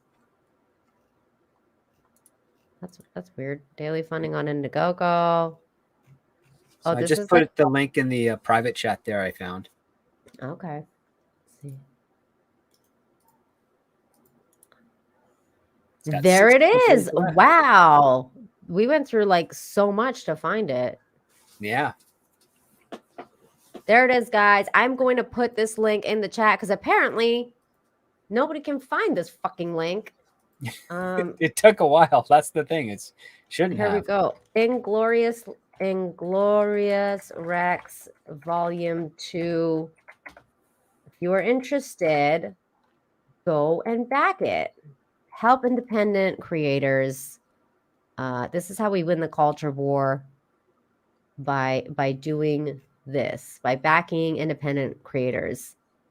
And that's fantastic. And Shane's a great artist. He has drawn Superman, and he has Henry Cavill's number, which I'm kind of jealous about. I'm not gonna lie, Shane. I'm jealous. Okay, there you go. Everybody, check out Inglorious Rex Volume 2.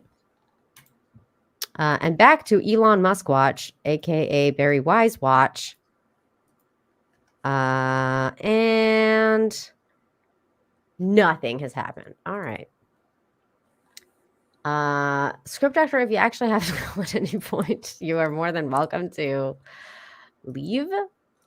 I'm going to be here while this is going. I'm just letting you know. I mean, technically we were supposed to review a movie at 8. So I'm supposed to have you for a while anyways, but I'm just letting you know you have the option to. I'm kind of just eager to find out what the next drop is going to be. I know. I'm so curious. I don't know what's going on, but I'm curious. Okay. How dare you, Flake 452?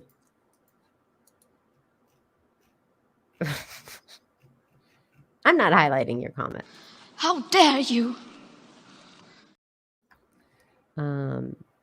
Let's see.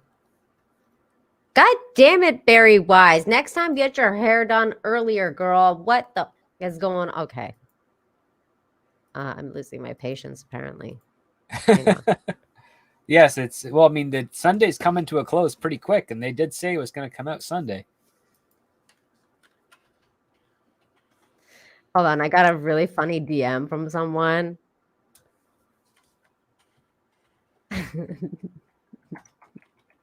All right.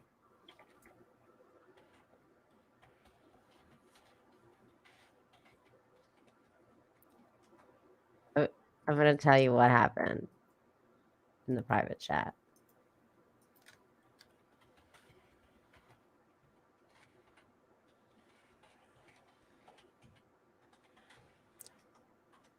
There.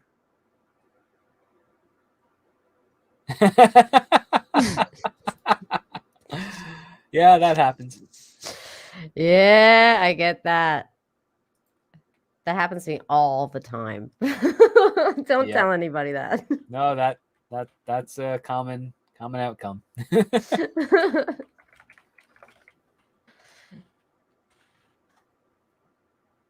Oh God, I love it. I love people. Corn Pop, what are you going on about, bro? Like, you are not blocked. Unless they're blocked by John Cusack also. Oh, is that why? Okay, yeah, everybody. John Cusack he blocked everybody. He's just a coward. Okay, let's see. Anything interesting happening? On Twitter. Okay, wait. I'm almost curious. Oh, wait. Fauci is trending. Like 615,000 tweets. That's a lot of tweets about Fauci. Corn Pop says I'm gay. That's great, dude. I'm happy for you. Okay. Let's see. I love Viva. All I want for Christmas is for Viva Fry to follow me on Twitter. That'd be nice. I've been following him for years. when he was just doing the regular vlogs before he got into the politics side of things, that it was hysterical because he spoke like the Micro Machine Man from the commercials. Oh my god, that's funny. I love his hair. He's just such an awesome guy. Yes, guys in the chat. I'm a simp for Viva. Freaking sue me. He's not cutting it until Canada goes back to normal, so that's going to be going out for a long time. I love him for that. He's like the only person that's like freaking standing up to what's going on. It's actually kind of amazing, and I can't believe he ran for politics. I can. I was actually more surprised at how quickly he moved to Florida. Yeah, dude, that was fast. Because I mean, it's good that he moved though. He needed to get out of there. Quebec is a mixed province like many in Canada, but I don't know. I say from my opinion, and I could be wrong for those that live there, but Quebec and BC are like the anti-Florida of the United States. Like they have their own crazy, but they're in the opposite political spectrum. Hodge Twins tweeting out, Fauci gonna get exposed from this Twitter files drop. This was 2 hours ago. Oh, that'd be nice to see. I mean, some of these people do have insider knowledge. So, and by these people, I mean influencers. Guys, calm down. Let's see. Any interesting replies? No. Anomaly. Elon's doing a lot more than the GOP, his department, and he did more than the GOP to expose the COVID data scheme. This is not an endorsement of Elon Musk. This is a sign of how pathetic the GOP and even is under drunk. Sorry, says Anomaly. I mean, hey, you gotta call a spade a spade. They didn't do shit. Like the GOP failed in a lot of ways.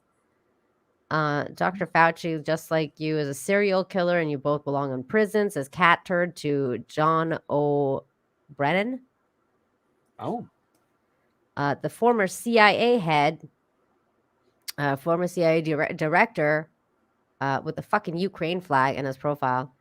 Dr. Fauci is a national hero who will be remembered for generations to come for his innate goodness and many contributions to public health. Despite your business success, you will be remembered as the most fueling public hate and division. You may have money, but you have no class, says John O'Brien. He can buy class. He has money. What do you have, John O'Bannon, other than a tumultuous reputation as a CIA director and no Obama White House course? I know. You are a piece of shit, sir. Get the fuck out of here with this. Oh my God. I can't deal with people like this. Matt Kadish said, you said the Hunter Biden laptop was a Russian disinformation, didn't you? Oh, that's great. Fantastic. Fantastic stuff. How are you not in jail? Spies who lied. John Brennan's dishonesty, a long record. It's all about the lying. CIA Director John Brennan lied to you, and the Senate fire him from The Guardian. Wow. I like how restrictive the Guardians and all these publications are. Like, just fire him. It's like, no, arrest him, investigate him. Yeah, these people are ruining lives and like creating policy that people have to live under. Losing a job is a slap on the wrist compared to the things that some of these people have been reported to have done. Yep. The quartering said, ha ha ha ha ha. Do all the national heroes make beagles get their faces eaten off? Very true. Oh, I remember that horrible thing. Yeah. I am retweeting this one because that is very true. Fuck Fauci. Dog killer piece of shit. Not just dog killer, dog torturer. It makes me so mad. People like that make me so upset about everything. Let's see here. Let's go back to Bari's Twitter just to see anything yet. No. Damn it, Bari, are you getting your hair dyed? What is going on with you?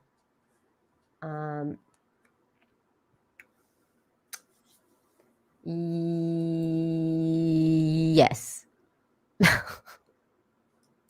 Yeah, gosh. Yep. That's one of many things he shouldn't have said, or it was so reckless. He's just not a human being. I think he's a complete psychopath. I really do. Meanwhile, some people are trying to get this trending because Fauci's trending. And then we have this COVID is not over trend with a bunch of Karens coming out here. First of all, it's a part of life now. It's I mean, any new disease that comes into existence, it's going to be a part of the ecosystem for forever unless there is some miraculous way to completely eliminate every trace of it and it goes extinct. But it's the common cold, man. It's part of life now. Stay healthy. You'll be. Stay healthy as the best you can. Exercise, eat well. Scratch Pad for Toonie. That's true. Gotta wash your hands. Scratch Pad for Toonie says, I replied to John Cusack, I want to be blocked too. Aw, well, let us know if he blocks you, because he probably will. He's kind of a little bitch. Let's see. Bing Bong says, hey, Nina, would you put Venti in charge of safety at Twitter? I may have many reasons why that should never happen. Why would I put Venti in charge of Twitter safety? I don't think she's qualified for the job. I mean, kind of have to have some experience. But having said that, she would probably do a way better job than what the fuck has been going on Twitter, before Elon Musk took over. That's a lot of stress to put on one person too. Yeah, like I don't think she would want that job, to be completely honest with you. Like, we saw how Butters reacted in that South Park episode when he had to filter out Cartman's tweets. Yeah, I didn't see it, but that sounds funny. Oh man, I miss a lot freaking South Park. I need to watch it. Let's see. Well, somebody said, well, Elon Musk did ask for bots to attack him. They seem like they did. That's true. Let's see. Anything else happening? Nothing too crazy yet. Okay. Barry, come on now. Come on now, Barry. God damn it. Nothing. What the Did she forget where she saved her notes? I don't know. This is okay. This is the part that I think, like, this is why Tim Pool was like, I'm over it. Mm-hmm. I feel like, he kind of does have a little bit of a point. It's like, I mean, we're all waiting. I don't know. Like, if you're gonna announce that you're gonna do it, what the fuck? Like, are we gonna be like sitting here at 2 a.m. refreshing Barry Wise's page? Like, come on, like, let's go. This is like pretty important stuff. They need to have like some sort of time set. It would be nice to have like some warning, some order structure. I don't know. Schedule, like something, anything. No. Still nothing. Still nothing. It would be nice if something happened. It's weird too, because the last time this kind of wait happened between the first file drop and the second, where Elon Musk gave his interview, and then everyone was like, well, when's the next drop come in? And then the next drop talked about how, well, like, there was an FBI agent there and trying to scrub some of the files and blank out names, and he had to be fired and they didn't know. So it kind of makes you think, after the big drop yesterday, like, if maybe there's something other, like, did they find another employee that's working on the inside? Yeah, I mean, like, I'm kind of wondering that right now. Like, what's the deal? Delkin Falcon for $1.79 says, Barry giving us blue balls here. It's true. And Twitter's blue as well. So I feel like I have blue balls and I don't have balls. Come on, Barry. Come on, girl. You can do it. You can do it. Just take those curlers out. All right. You don't have to dress up for this. We can't see you. Yeah, we can't see you. You're not live streaming this. Come on now. Two nose. Thank you for the $2. Says, did Barry get Hillaried? Oh God, I hope not. Okay, that Does she still live in New York, or did she move back to LA? I'm not sure. I'm not sure. I hope that's not the case. Hey, Peter Parker's trending. Oh yeah, because he's Spider-Man. Yeah, he is Spider-Man. Aw, Spidey. Hey, there's Gary. Miles Morales is Miles Morales. Sam Falcon is Falcon. Steve Rogers is Captain America. Peter Parker is Spider-Man. And Bruce Wayne is Batman. Make Marvel mail again. MCU. Yes. I will retweet this. In fact, you know what? While we're sitting here and we're bored, let's start some shit. Oh God. All right. Tweeting out right now. I'm gonna live tweet this. Because why not?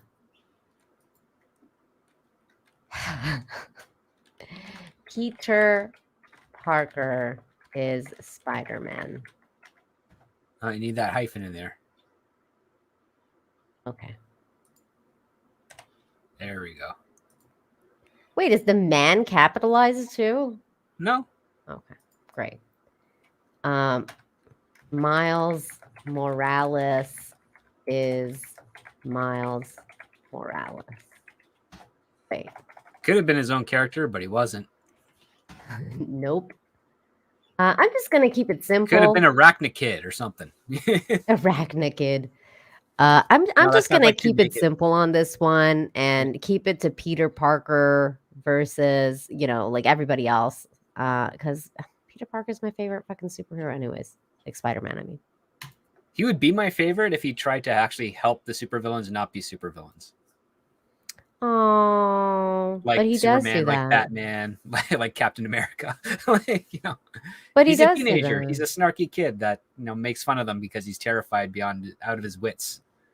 But he does do that though. He tries to help some of them, like Doc Ock and what's it called? What's his name? The Lizard. He tries to help the Lizard because the Lizard is taken over Kirk Connors. Yeah. Dr. Octopus, he makes fat jokes and octopus jokes too. Kingpin, he makes a lot of fat jokes too. Shocker, he just mocks his costume. That's true. Like, no, Spider-Man is kind of like, he's the nerd with too much power and he walks the line of a bully. And that ends up being one of the reasons why his life is so difficult as a result. Well, I mean, like, that's when he's a teenager. When he's not a teenager anymore, he does a lot more like help people. Kind of. It's weird because they bounce in between like early 20s to like late 20s. Yeah, he has a lot of there's this one point in the 80s when he finds out, like, he rejects being an Avenger. And then he finds out from She-Hulk that the Avengers get like a stipend of $1,000 a week, and he's like, "What? I could have been an Avenger. Maybe I can get a job back at working with him." It's that's kind of the funny parts of him. I'm playing the Spider-Man game right now on PC because I could finally get it to because I don't have a PlayStation, so I could finally get it. Okay. And not the Miles Morales game, because there's a Miles Morales game too, but there's also Spider-Man.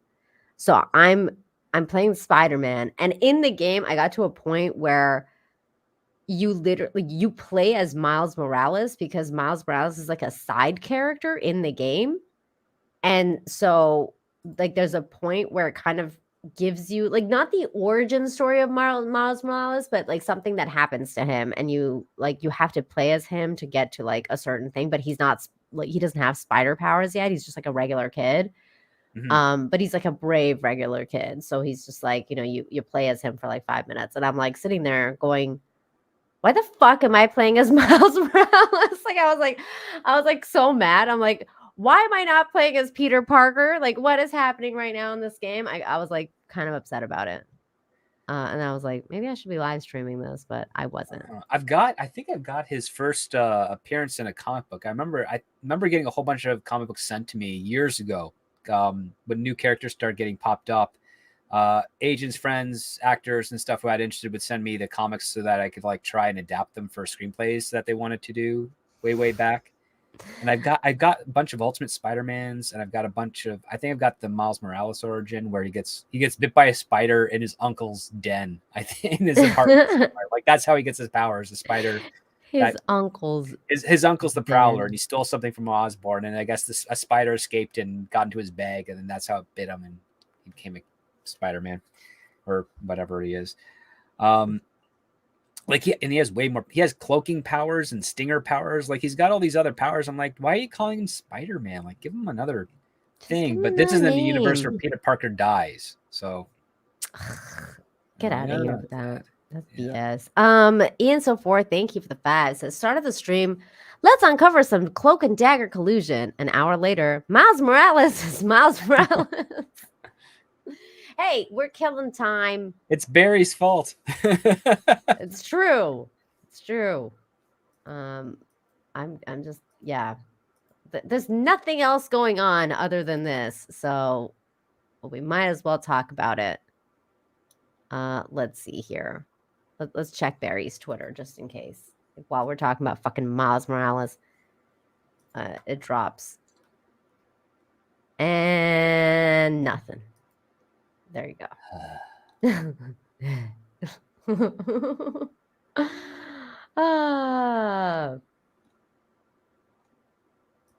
DZ3 says, I came in and we're going into a rabbit hole, huh? And yes, Miles Morales is Miles Morales. We're all just waiting. Okay, maybe that's a good topic to talk about for a second, since Jennifer Lawrence invented boredom. That's for the true. 21st century, probably. I mean, she's nuts. Like, what? She's kind of crazy. Yeah, well, that's what happens when, I mean, listen, every child actor is statistically likely to fall into that type of pit. I mean, she left school at the age of 14 to pursue acting as a career, which just shows how terrible her parents are. Ouch. Even show parents are like, you're still getting an education while you're doing this. Because, well, here's the other part too, and this is something that any smart show parent, especially a show parent with a daughter, realizes is that, hey, when it comes to Hollywood and the work schedule and just the natural aspect that not every woman ages like fine wine, you've only got a set amount of years where you can play certain roles. Then you have a gap period where you can't get cast for anything. And then afterwards you come back as either a mother or a grandmother type character.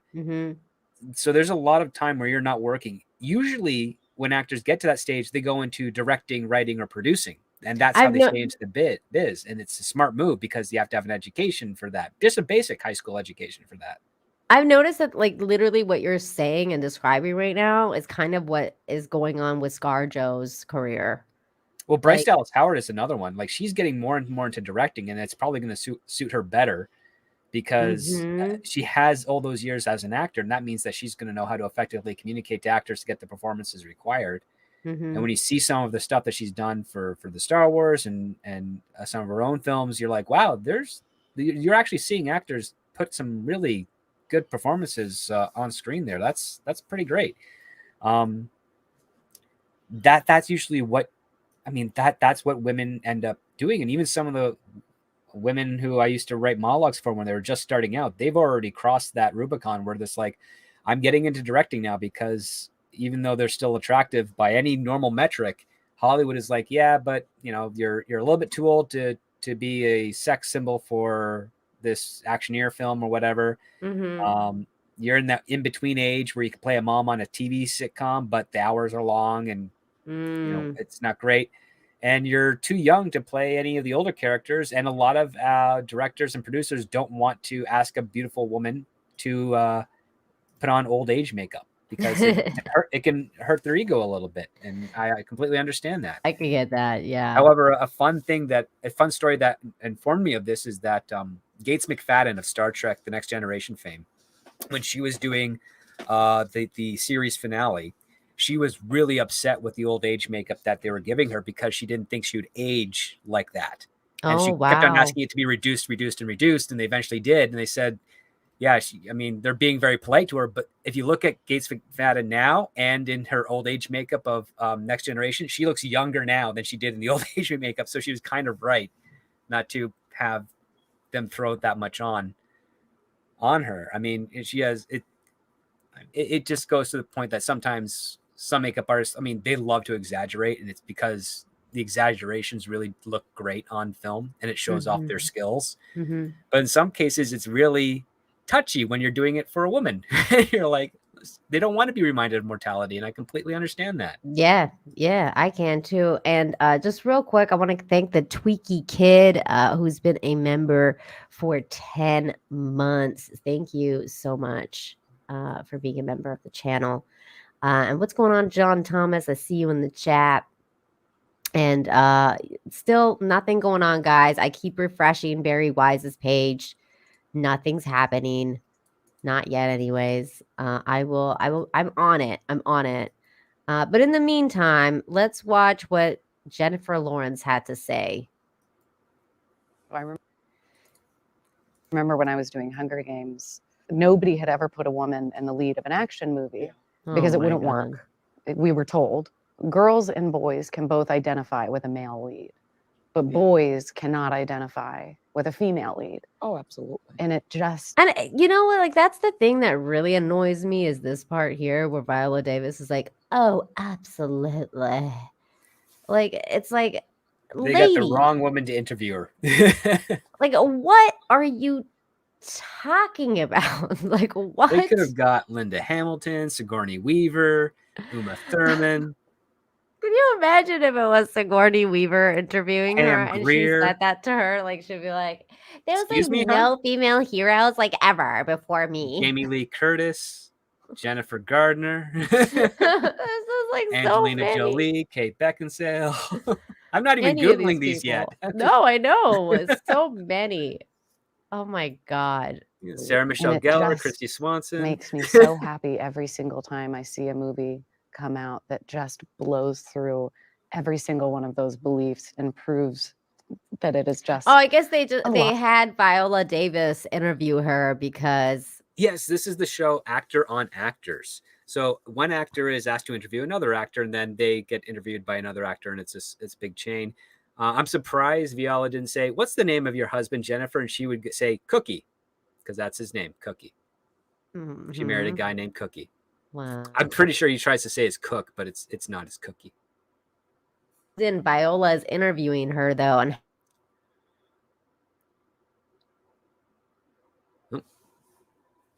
Did I drop? Did we drop?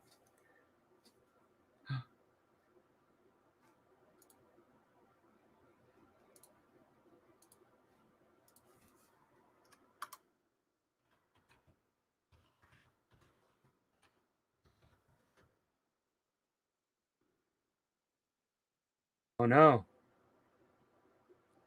I'm still live, but she dropped. Everything's frozen on my end. I have no idea what's happening. I'm certain she'll be back.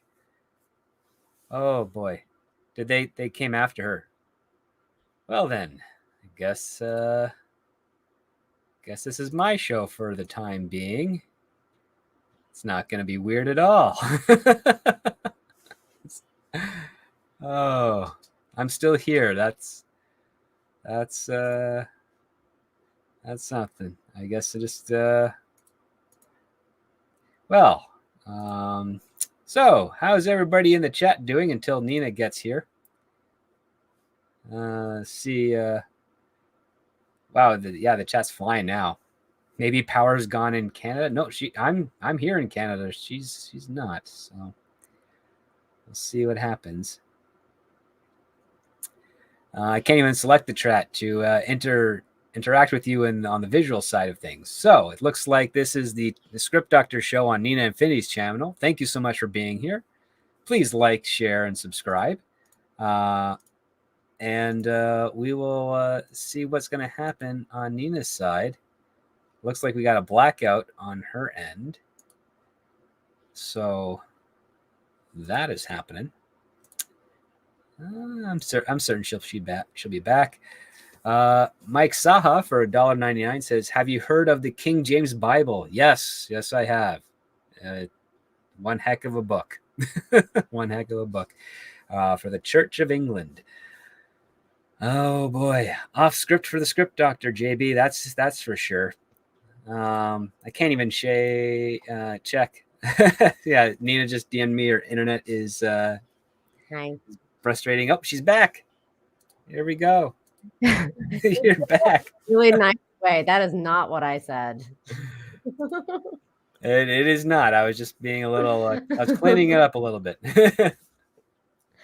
I love that. I love that. Freaking Script Doctor is so PG.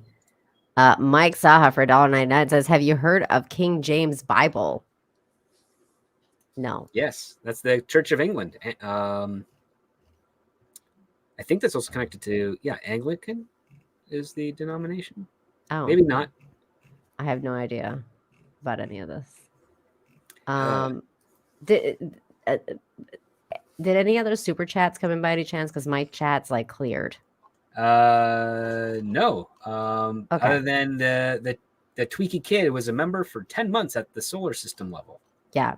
So we got that one. Okay, great. Yeah. Perfect. So that's it. And we got the Cloak and Dagger one prior. So you're good. Excellent. Thank you very much. Google canceled my super chat but took my money again. No foul language, just asked about J-Law and Baby Weinstein. What? Huh? The hell, John Thomas? Hold on. Let me check in the back because I don't know. Sometimes these things are weird. Let me see. I'm going to check right now to see if there's anything from you. No, nothing from you, bud. Yeah, because I'm checking in the back. And that sucks. I don't know what to say.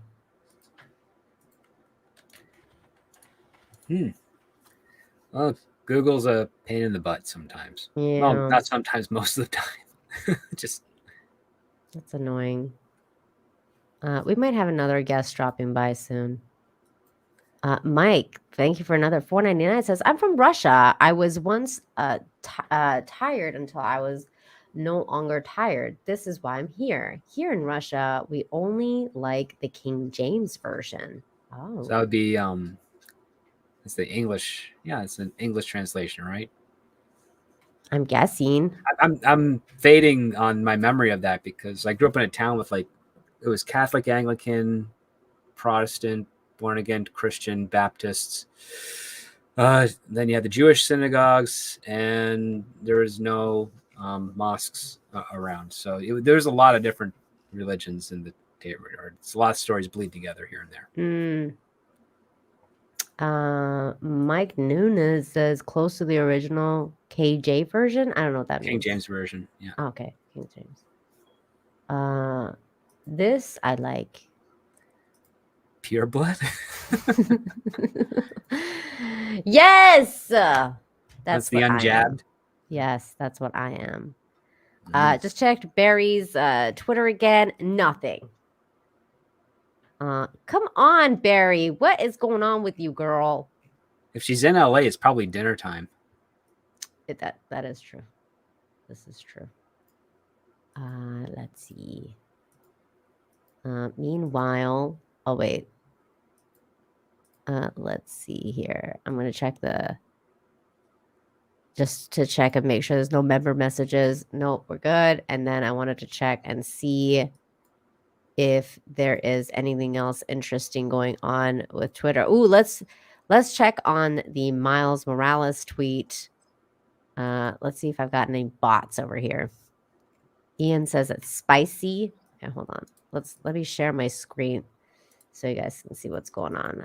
We got Scratchpad for Toonie says Elon's reply to Scott Kelly. Holy shit. Oh, wait. Okay. I just put that in the private chat. What's that? All right. Let's see. Okay. Here we go. We're sharing that right now, guys. So, okay, first let me thank you for the heads up on that, Scratchpad. So Scott Kelly says, Elon Musk, Elon, please don't mock and promote hate towards already marginalized and at-risk violence members of the LGBTQ plus community. They are real people with real feelings. Furthermore, Dr. Fauci is a dedicated public servant whose sole motivation was saving lives. This is all lies. Like, there's so much lies in here that I can't even begin to get into. He's lucky he's an astronaut because his opinions are out of this world. Ooh, hey-o, script doctor. That was good. I should have retweeted that, but someone else is going to do it. Do it right now. Do it right now. That was great response. You should do that.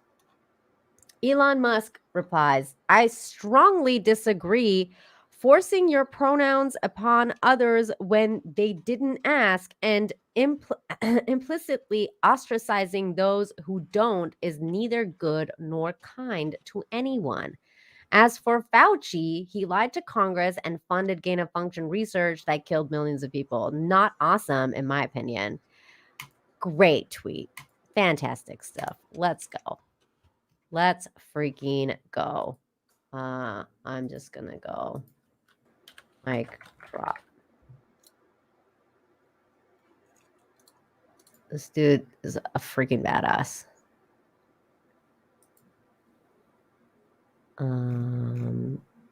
That was amazing.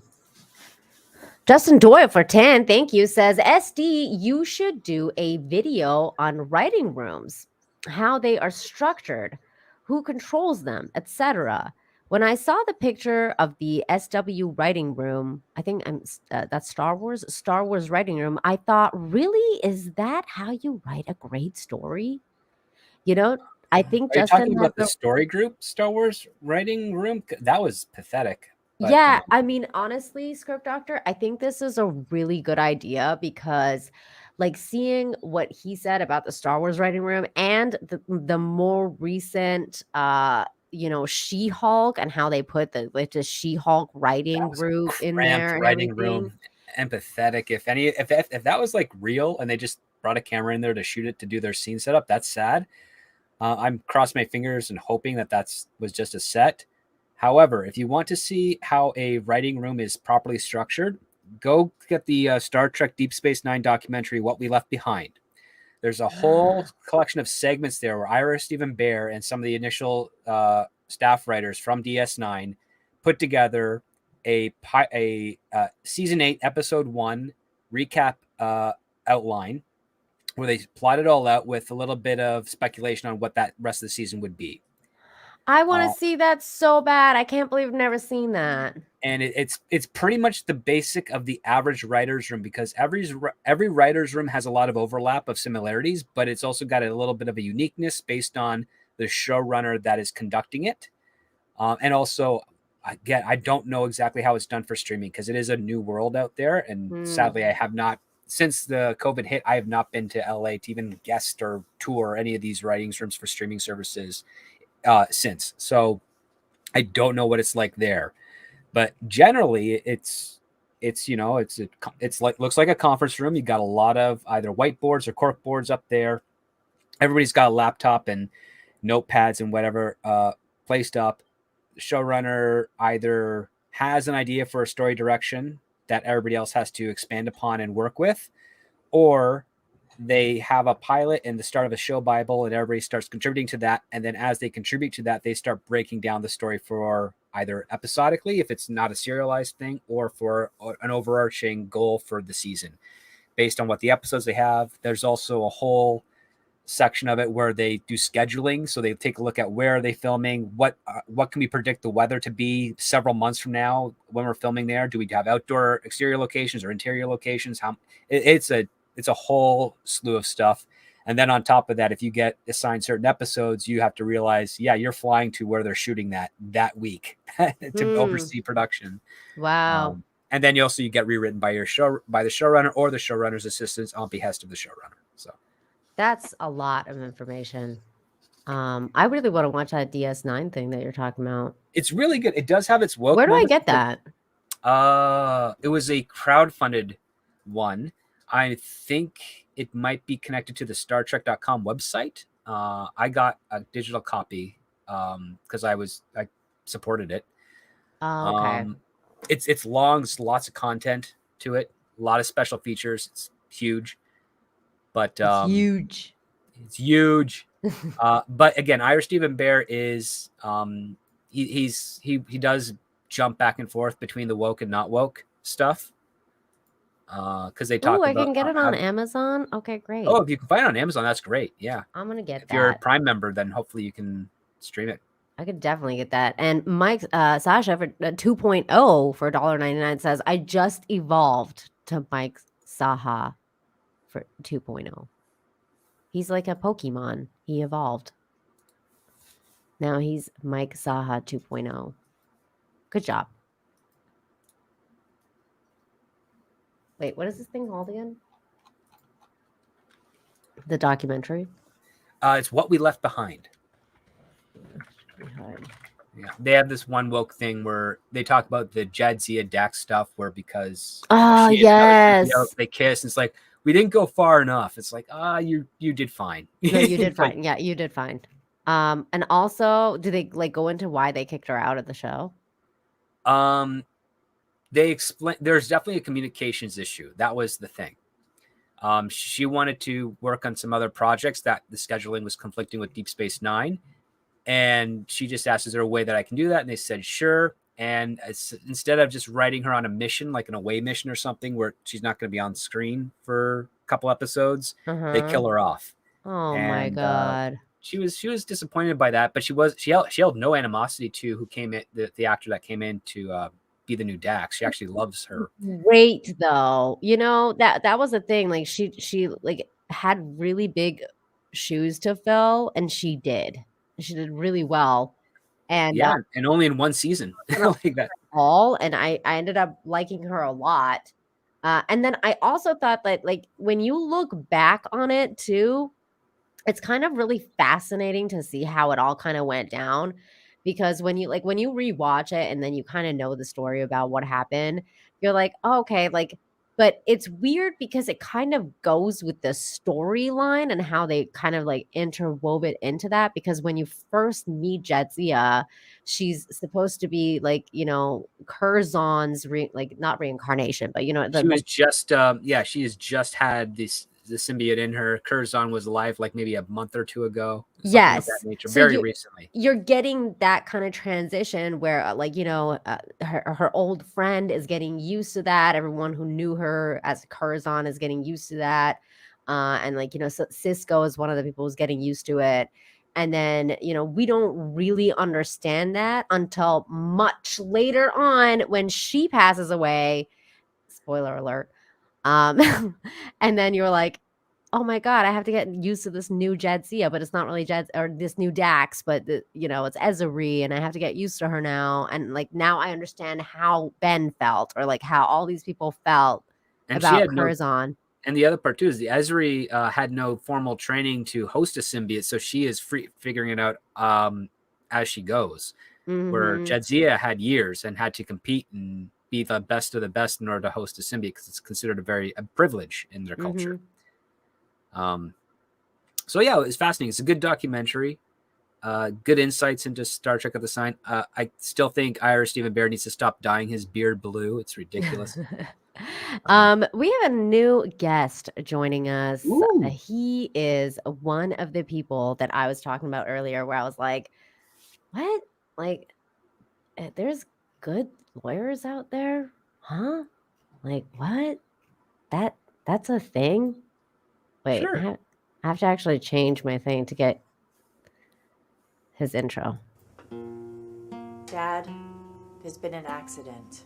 Are you going to be able to get by without Carl's paycheck? I just don't know for sure, Dad. Everything seems so awful. I mean, what rights do we have? I guess I'll need a good lawyer. Good just won't cut it. Not with 2 hungry mouths to feed.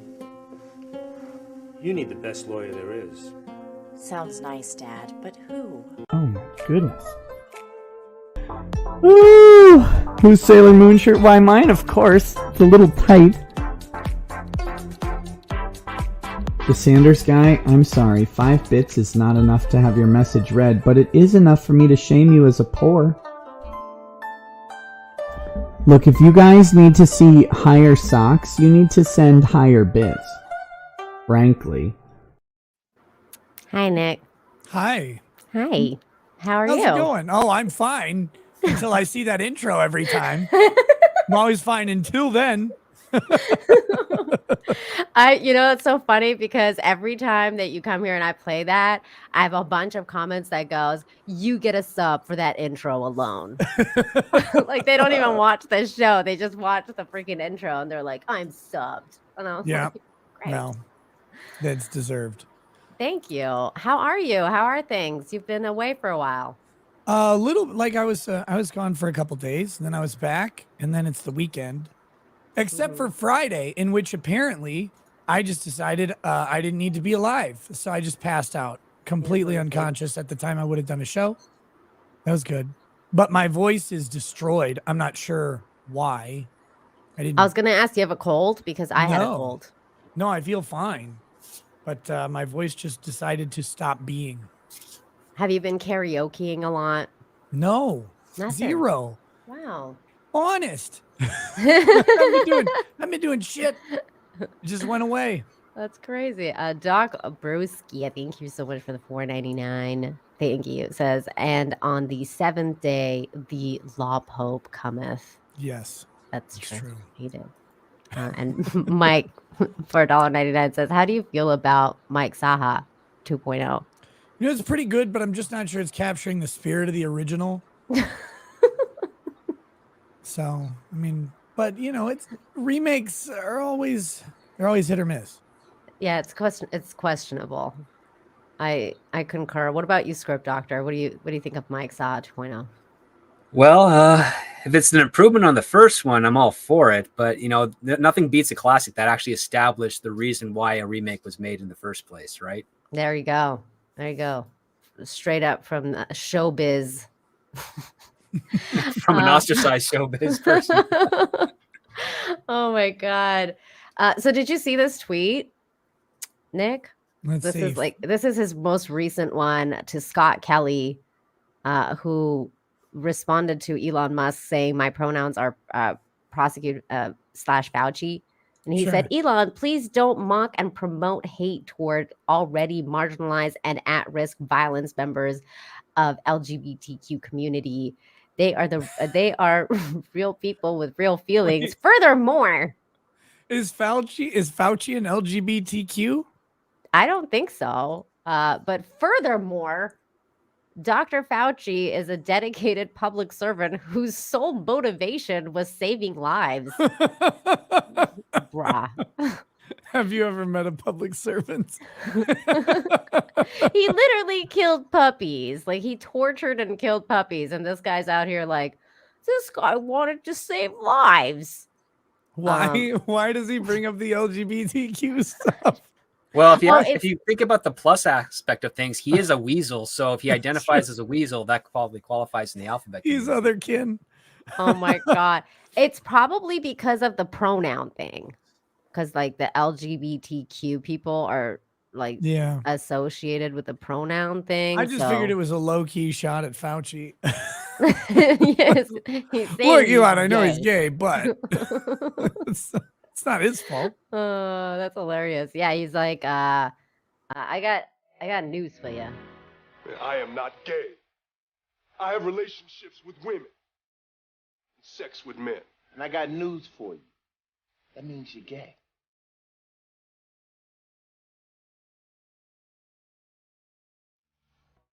You know they keep claiming me on that guts theme now. Yep, you got it like 1 second too long. Did I? Yep. That's what she said.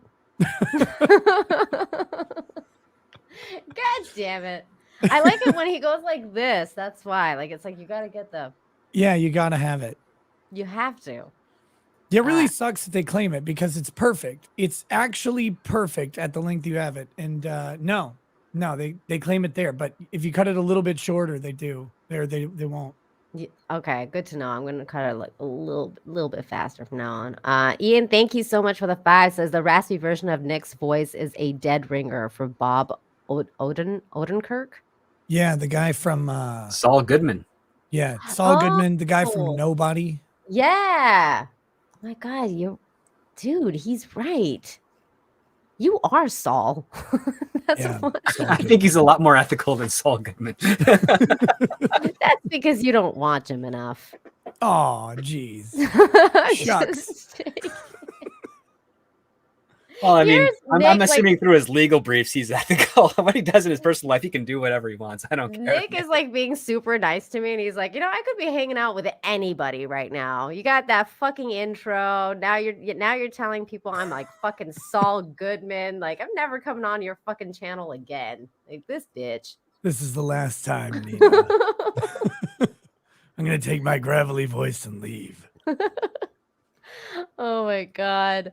Elon replied to this dude, John Kelly or Scott Kelly. Who the fuck is Scott Kelly? He's the freaking astronaut guy. Oh, that guy. This dude. How do you look uncool as an astronaut? I don't Scott Kelly know. pulls it off. But apparently it's possible to look uncool as an astronaut because this guy pulled it off. Like, Yeah, what the fuck? It's weird. It's like the tip of the condom broke. It's just sticking out the top. I'm glad I wasn't the only one thinking that. Holy shit. So Elon goes, I strongly disagree forcing your pronouns upon others when they didn't ask and implicitly ostracizing those who don't is neither good nor kind to anyone. As for Fauci, he lied to Congress and funded gain-of-function research that killed millions of people. Not awesome, in my opinion. So that was the response that Elon gave him, which is pretty. I mean, yeah, it's a good one. The pronoun stuff needs to just stop in general. Like, it's so stupid. Just get over it. Like people call me all sorts of pronouns. I like how I think like the pronoun thing that was kind of a trendsetter in terms of like one of the only people who was like, fuck this, was like Gina Carano when she did like the beep bop boop. She was like, my pronouns are beep bop boop. And they went fucking nuts over that. Yep. That's the first time they tried to cancel her. They went fucking crazy. Twitter pronouns are just the digital dunce cap of the internet, essentially. Yeah. You know what a Yeah, dunce they cap just is? tell you they're like bright painted lizards. I should avoid this. It's poisonous. Can't trust it. Yeah, they shoot blood out of their eyes. So what Did Nina drop again? Looks like she I froze. think she did. Oh boy. She got stuck with smug face. She actually didn't drop. She's just sitting there just really disappointed in both of us. Oh, that's the story of my life. So I have not been following these Twitter files because I was gone when they started to drop. And now I'm like, well, maybe I should just wait and do them all at once. But because I know everybody else is like streaming as they come through. But has anything happened today? Is anything cool going on? Unfortunately, no. We're still waiting for Barry Weiss to release the part 5s, which is supposed to be sometime today. And unfortunately, they didn't schedule this as they had with the other people. They said around the certain time zone they're going to be dropping the information. But it's been some pretty, obvious stuff has been released that, yeah, there was definitely coordination to set up new rules and new guidelines so that they could deplatform whoever they saw fit at whatever times they felt reasonable, that type of stuff, collusion with members of certain government entities, et cetera, et cetera. Some people named, most people redacted for the time being. That normal stuff. Nothing too surprising from anyone who's been paying enough attention, I would say. Right. It's yeah, that's from the bits that I've seen. Uh-oh. I gotta sneeze. It's not coming. It's there. I'll just keep talking and we'll see how this goes. Yeah, I can see it in your eyes. It's right on the like, brink. Come on, I know it's right there. The stuff that I've seen is it's stuff that everybody kind of suspected was going on, but it's nice to have some confirmation of it. Like, it's nice to actually just see somebody come out and say, oh yeah, the federal government and entities within it have been working closely with Twitter to specifically censor people at the request of certain parties. Like, that's crazy. That should be insane. I hate my life. Oh, welcome it is back. insane. All the Twitter files came out while you were gone, then everybody read them. So oh no! Too bad. God damn it! Mofo internet. I was like screaming in the back there, like fuck. Mike, thank you for the $1.99. Says my pronouns are these guns. That's great. Okay, so Nina, what's going on here? Because when I come onto this stream at first and I'm waiting, you guys are sitting there talking Star Trek. Yeah, because we're all waiting for this Ms. Bari Wise to freaking spill the beans, but women are always late to everything. And so she is late dropping these beans. Well, and nothing's happened. Sometimes when women are late, you're in for 9 months of hell. Well, 9 months of pre-hell, 18 years of hell. That is true. That is very true. So yeah, so we're just waiting because the last dude that dropped the files said that she's going to be dropping the files tomorrow. So we're all just sitting here basically like, you know, flicking the refresh button. Refresh. We're basically mocking the 24 Hours News Network when they said the president's about to speak in the next 45 minutes. So we're just going to meander and hopefully keep your attention for that entire time until he comes out to say something. And it's yes. So I don't know how they did it. How does Wolf Blitzer and those crazies do that? Yeah, so this is like a special now. So I'm like, now we have Nick Rekieta here to fill up some time. Nick, take it away. It's a terrible day for me to do that. Let's see here. Let me get this super chat. Lily Smith, thank you for the 5. Says, I just got the email for the stream. Love you, Nick. I really need you on Rumble to hear about this crap from you when you get time. Oh yeah, I plan on covering these things. I was gone when they started dropping. I mentioned this while you were off stream, Nina. Very, very rude of you to be gone. I'm sorry. But I was gone when they started dropping, so I haven't covered them live, but I do plan on starting to cover them probably this week and going through what's been released because it's a disaster. It's fucking nuts. I mean, last night I came home and I was kind of a little bit drunk. And I was like, what? They dropped like 6 hours ago? Fuck it, I'm going live. So I just went live at like 2 a.m. and started reading them with Lila Hart. That was fun. It was like so random. And everybody had already read them, but I hadn't. So I just like started reading them. But yeah, it's funny too, because I was looking for your stream on Rumble because I wanted to hear your take. And also I wanted like an unfiltered take on Rumble. So I'm like, come on, Nick, where is it? And then you didn't stream Friday night, which now you explained why you didn't stream on Friday night. So I was like a little surprised because I thought you were going to be talking about it Friday. Oh, I had I had a different plan for Friday night, but I did have a stream that I was going to do. I don't even remember what it was now, but I was sitting on my bed and then I woke up like at some point in the middle of the night. I was like, oh, I'm supposed to be on a show.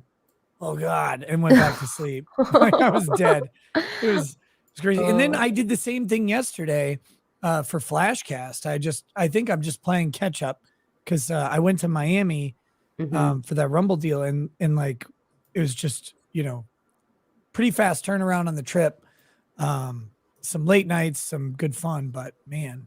Yeah, but traveling takes it out of you though, man. It's like, fuck. When you get home, you're like, fuck fuck this. Let's And then you see. got to like catch up on everything at home that you missed. It's like, oh, Yep. And you email, have mail. kids. So there's I like, know. there's that aspect of, and you don't even have like one, you have like 5. Right. That's a lot of catching up It's to do. a lot of mess. Chemical Hazard for 2 says Nick's top pronouns are latent gay. True. Yeah, I think that's pretty valid. Everybody calls you latent gay all the time. Well, when it becomes a part of you, see, you make the world you want to live in, and you guys have made me latent gay. So everybody who complains, oh, he never starts a show on time. Well, you did that. You did that. Yeah, you did this. So if they start trending like straight and early, you'll be straight and early. Yeah. Not a fucking chance. I know, right? Yeah, he's not. There's not a chance in hell he's gonna be straight. Script doctor, like, come on now. My God. Okay, what else is going on with you, Nick? Anything too crazy? I mean, I know you got that Rumble deal. That's kind of nuts. Yeah, it's really encouraging. Hoping we get some, people over to Rumble and remind people what freedom is a little bit, because freedom is nice. It's really fun to be able to just say what's on your mind and not have to constantly be thinking. And again, everybody thinks that like my show that I do is always towing the line or always going over the line a little bit. Really isn't. Like, we can say a lot on YouTube. You really can, but they have certain subjects where they're really, really sensitive and prissy about it. And just not having to worry about those certain subjects and crossing the line. I mean, I got a little bit of a quiver when you read Fauci's name. I know. It's scary sometimes. You're like, oh, like it's weird too, like, because there's certain things that you can say on Twitter now that you can't say on YouTube. So like you have to kind of be really careful with that. Yeah, it's nutty. Hard. Yeah. But most of the stuff, it's not about like the gamer words. It's not about like that type of stuff. It's not about being offensive. It's really about the ability to just talk freely on subjects that should have no controversy to them. Like your opinions about pandemics or elections or whatever. Those aren't controversial. That's just opinions that people have about things. That should never be, it should never be in the censorship realm. And yet here it is. And so being able to just freely talk about the subjects without having to walk on eggshells is really, really nice. That is really, really nice. And that's one of the things that I kind of want to migrate to Rumble for, because it's like I can't just sit here and freaking keep censoring myself all the fucking time. But then again, that transition to Rumble is also difficult. It's like, not everybody survives the transition. No, they don't. It's a certain percentage. You know what? Actually, I do have a question for you. Did you see did you see in the Twitter files they mentioned just some guy's tweet?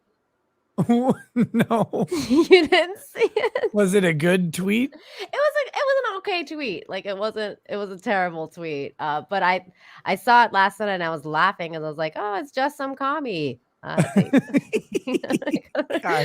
it out. You got so mad about being called a commie. It's like, well, maybe don't be one. Like, just try not being communist. That would help.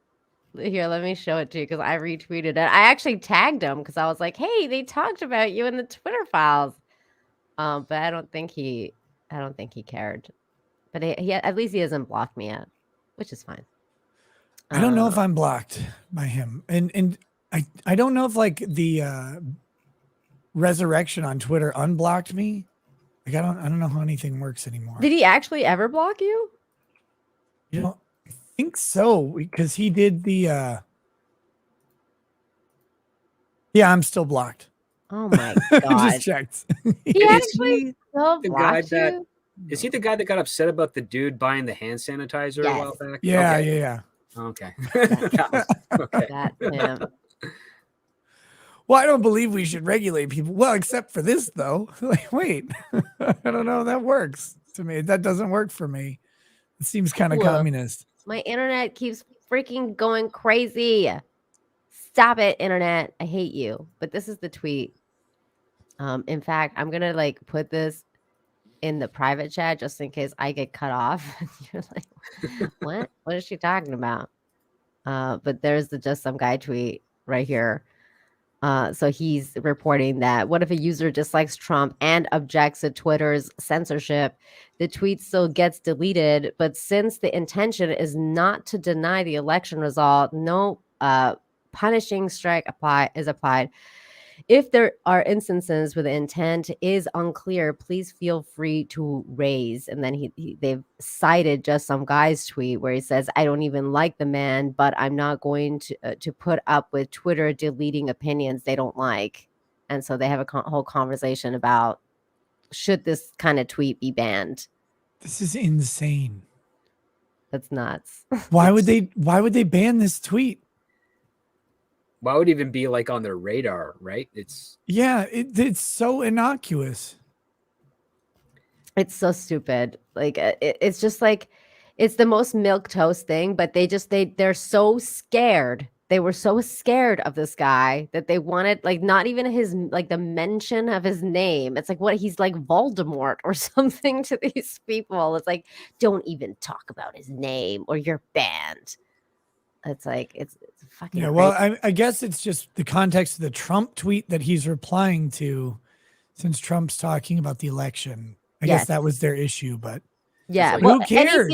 Anything Donald Trump was talking about what had to do with the elections, but this like just some guy is just saying like, look, I don't like him, but I'm not going to put up with Twitter deleting him. And then these guys are like, should we ban this guy? Or is this a strike if a tweet's agreeing with this tweet's views?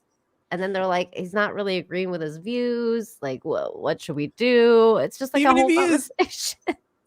The whole thing about, again, like we're at the point where they're talking about deleting an opinion. Yeah. Like that should bother everybody. They're talking about deleting an opinion about the election so thoroughly that they're deleting the ripple effect of the opinion. Mm-hmm. That's what they're afraid of. It's it's the early days of a big brother system, pretty much. It's like, how can we justify that what we're doing is right through our skewed lens?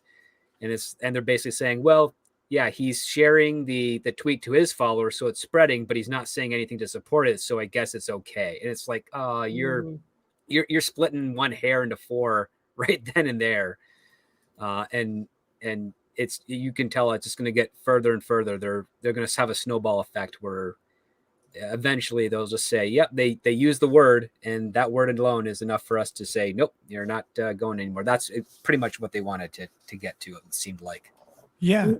Nick, have you read any of these, like some of the files, like from yesterday? No, I didn't. I've only seen like some chatter about what's happened. I haven't pulled it up yet. Okay. So I plan to just kind of dive into it when I go on stream. Like I think Matt Tabby had the first one. I was going to start with him. Yeah, Matt had the first one. Then it was like then Elon did that weird interview. Then part 2 was Bari, and then part 3 was this Mike guy. Or wait, what part 3? Part 3 was also Matt, and then it was Mike, and now it's Bari. Now Mike, and then it's supposed to be this lady now. And then this super chat here. For Dawn and I, any idea why part 5 didn't get dropped today? It had information leading to the arrest of Hillary Clinton. Or Fauci, or it was something to do with Fauci. It might be really something spicy with Fauci. I don't know. And some people are already kind of thinking maybe she got Hillary or something. Like it's like, oh, but Dr. Fauci does everything correct. The first time they dropped the files, and then the next day they were supposed to drop the files and they didn't because Elon had that weird interview on the plane. Yeah. And then they didn't drop them. And then the third time that when they came to drop them, they were like, oh, by the way, we had like the FBI up in our business, and like the FBI was still hired here, and they were going through the files and they were taking out names and like blah, blah, blah, blah, blah. So I'm thinking maybe it's possible that because yesterday's drop was kind of a big deal. So maybe it's possible they found somebody else that was still working for the FBI maybe or something, and some shit went down because otherwise, like, I mean, it's pretty late now. It's been like 2.5 hours. She was supposed to release it a while ago. Don't you want to be the Fed that also gets the Twitter salary? Like you're the Fed worker undercover at Twitter, so you get paid to be a Fed, which isn't much. Then you get paid to be like a Twitter engineer, which they get paid pretty well, I would think. That's my understanding. Yeah. Yeah. And then because you're connected with the government, you can probably find a lot of loopholes to avoid the taxes, right? So it's like, especially if maybe your spouse is with the IRS, it's like, okay, how do I write this off so I don't have to pay? Or just station yourself in a different country. Yeah. Like, oh my God. Independent contractor from Guatemala. Mr. Webb for $4.99. On my channel, we expose child predators, and YouTube is constantly censoring me and deleting my videos trying to protect kids. Any comment on that? give me YouTube is a give me a P. Oh, God. Who wants to guess the rest of the letters? Mr. Webb, this is not the right platform for that, sir. Like, YouTube is like, we don't associate people like you that try to expose the P's over here, sir. Do you mind going somewhere else and doing that? Because YouTube be like, touch all the kids, grab all the children. YouTube be pushing like the R. Kelly videos hard on the fucking. Yeah. So yeah, sorry, but you're not gonna see them go viral anytime soon.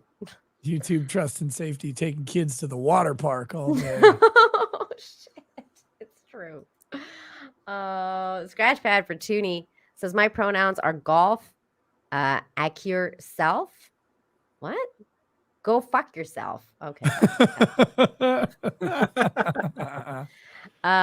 Justin Doyle for 10 says top tip: if you need to sneeze, look at the light. What? I had to sneeze while you were gone. I couldn't. Justin, thank you for the tip. What you don't know is that first I have a giant monitor, and then I have 2 studio lights. Look at how white my palms are, just blasting into my face at all times. Like I'm always looking at the light.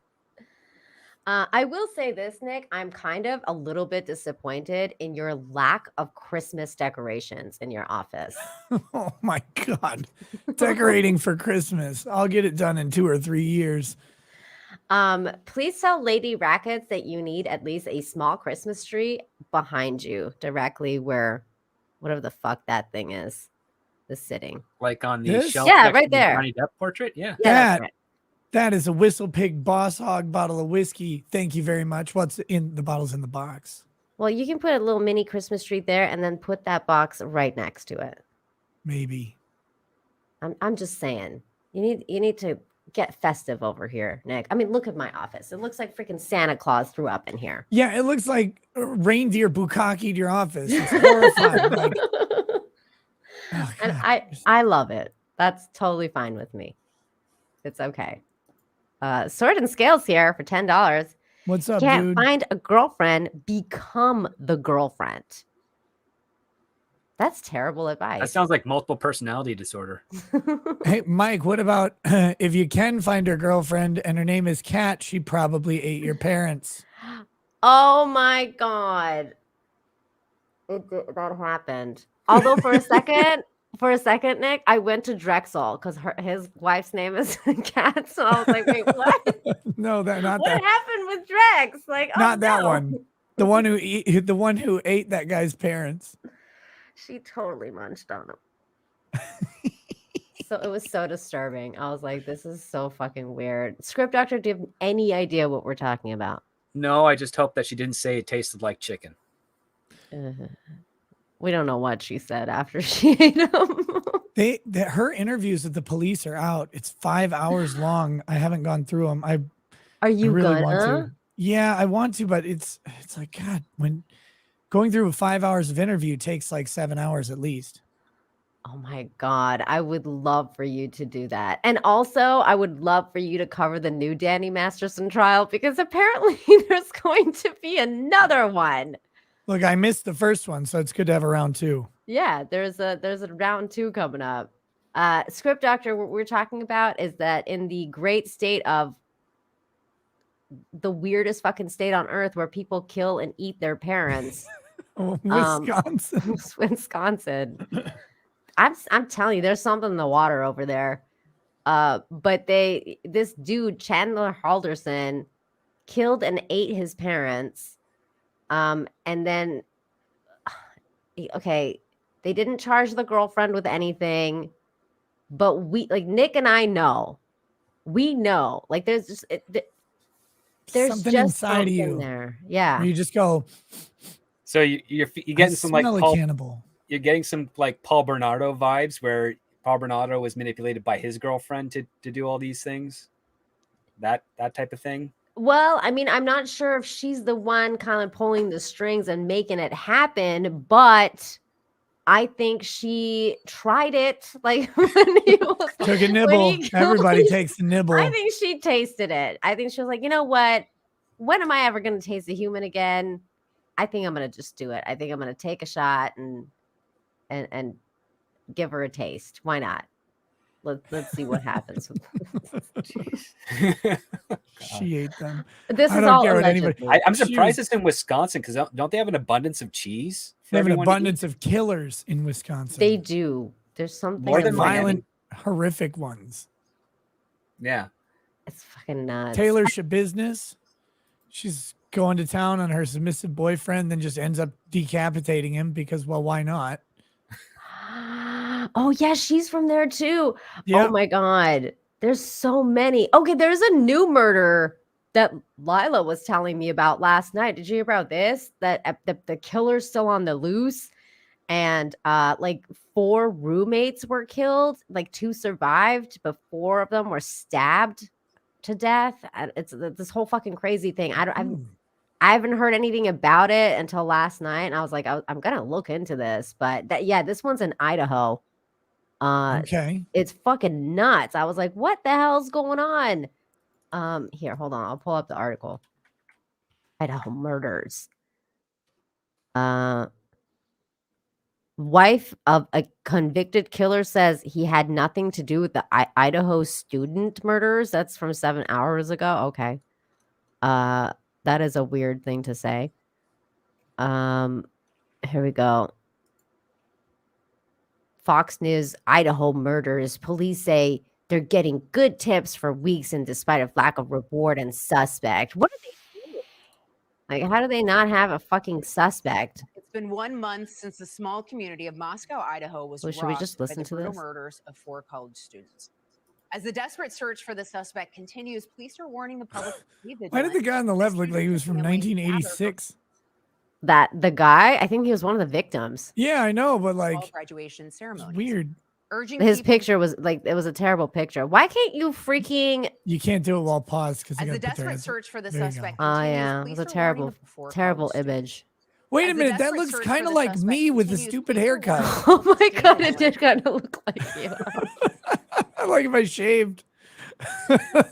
Oh my god, I'm gonna College pull years up for a picture Kata. now. Yep, that was me. Oh my god, I'm gonna pull up a picture now. Hang on, because that was hilarious. we need a closer look. Oh god. Victims. Poor guys. He is dead, so it's only half as funny as it should be. Yeah. It's not funny at all, but it's kind of hilarious. It's a little funny. It's not his fault. Oh, he doesn't look like me there. That He doesn't look me at like all. you here. Oh, there he Here's is. that other There you picture. are. Yeah, that picture is kind of weird. Okay, hold on. It's making me feel strange things. We need a closer look at this. Hang on. I hate when you like go on Google and you go to Google Images, but you can't like make the image like bigger. Yeah. Unless you go to the main article, and then the main article doesn't You have can, the image. You can Like, open the image in a new tab. Yeah, right click, open image in new tab. Oh. Google. The old Google image was better because you clicked on it and it would take up like 90% of your screen. Yeah, that was nice. Hold on. Open image in a new tab. God, I should know this by now. Learn how there to we use a go. computer. Oh my god, what do they even teach up in Canada? God, I know. I should have known. Well, she's this. from the BC side of thing, West Coast. They slack all the time. My husband is like a tech guy. He's probably gonna like well, he's gonna spank me later. Let's just say that. He's gonna be like, "What the fuck? Like, what? And you're I've just taught going you to be better." intentionally bad at technology. Yes, I am going to be intentionally bad. Sometimes I do intentionally bad things. It's pretty fun. There you are. Nick is the victim of this That's horrible weird. murder. That picture, I see it. The other picture, I didn't see it at all. So it's kind of strange. I'll just have to get like a mop of hair. Yep. I feel bad for these people. I can't believe they're murdered. That sucks. It's tragic. And there's no suspect. There's nothing going on. Well, maybe they deserved it though. Yeah, we don't know. I don't know the story. I mean, they could be really bad people. What if they were eating babies or whatever? Yeah, I mean that I wouldn't be down with that. Or if they're into like anything like child diddling, like, maybe it's like a Dexter case in that sense. It's just like, okay, well, what are you gonna do? A couple more bad people out of the way. That's fine. But I don't know. I don't think that's the case here. These poor students. And I just checked Barry Wise's Twitter, guys. Nothing. What is this woman doing? Quit putting on your makeup. Let's go. You need makeup for Twitter? I don't know. Women are really having to prepare for everything these days. It's not fair. She's like, I really got to gussy myself up for this Twitter file drop. Do my nails. Sounds like a fucking hurricane when she types. Afarius Omegon, thank you for the 2. It says, how is Twitter not a state actor now? The argument right now would be that the Biden camp wasn't actually elected at the time. Oh, I would think. I mean, there's other stuff that's gone on, FBI involvement and things that have been hinted at by him and Zuckerberg. But I mean, that would be the defending argument. I don't know that it should be a good argument, especially when someone is engineering their way into the government through the manipulation of data from the private side. Plus, I mean, it's not like Joe Biden wasn't in the government. Yeah. No, I mean, the other question would be can Twitter as an entity be held accountable when it's really the actions of those charged with Twitter that are doing these things? Yeah, I mean, if they're acting in the scope of their employment as an agent of Twitter, then yes. But if they're acting in the scope of their employment as an agent of, say, a relationship with the FBI, for instance, so they're abusing because again, if Twitter was publicly traded at the time and the board of directors didn't agree with this method of action, or at least didn't know about this method of action, there's a little bit of disconnect there. But I guess you'd have to find out how far down the Twitter files go before you can actually make that as a defense, right? Agency is a mixed question of fact and law.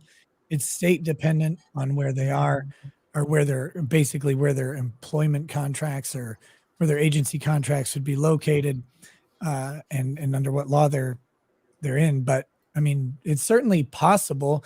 To me, I think the answer is that Twitter's been a state actor for a long time, because even if the government isn't expressly asking for things, there's plenty of evidence that the government has been tailoring law and policy for a little while now around the idea of Twitter and Facebook censoring things to an acceptable government level.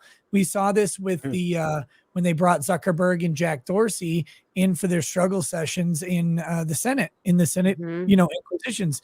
It's like, wait a minute. They're talking about literally threatening to change the way that censorship on the internet works, detrimental to these companies if they don't comply and come up with some way to do what the government wants it to do. For me, at that point, from a principled standpoint, they are quasi-government entities. Whether they want to be or not, the government is doing that, and that means they should be subject to the First Amendment like everybody else. Yeah, I think that's a very valid claim. Yeah, I agree with that. Because if they're acquiescing to it and they're not fighting against it, then yes, they're essentially willing participants. Yeah. All I can say is I think Jack Dorsey needs to freaking shave. I was gonna say shave, yeah. Well, yeah, but I mean, he fucking lied a lot. Social media is being Just a rigged reminder of something. to censor conservatives. Is that true of Twitter? No. I don't know what Twitter is up to. It sure looks like to me that they're censoring people, and they ought to stop it. Are you censoring people? No.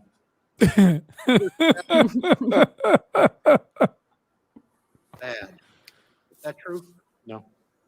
So these were statements made by Kevin McCarthy, the House Majority Leader, on Twitter, Devin Nunes on Fox News, and President Trump on Twitter. And I want to place those statements into the record, Mr. Chairman. Without objection. I think it's important for people to understand, the premise of this whole hearing. Shut the fuck up, Mr. Doyle. Somehow, with all the other social media platforms out there, got the singular honor to sit in front of this committee, is because there's some implication that your site is trying to censor conservative voices on your platform.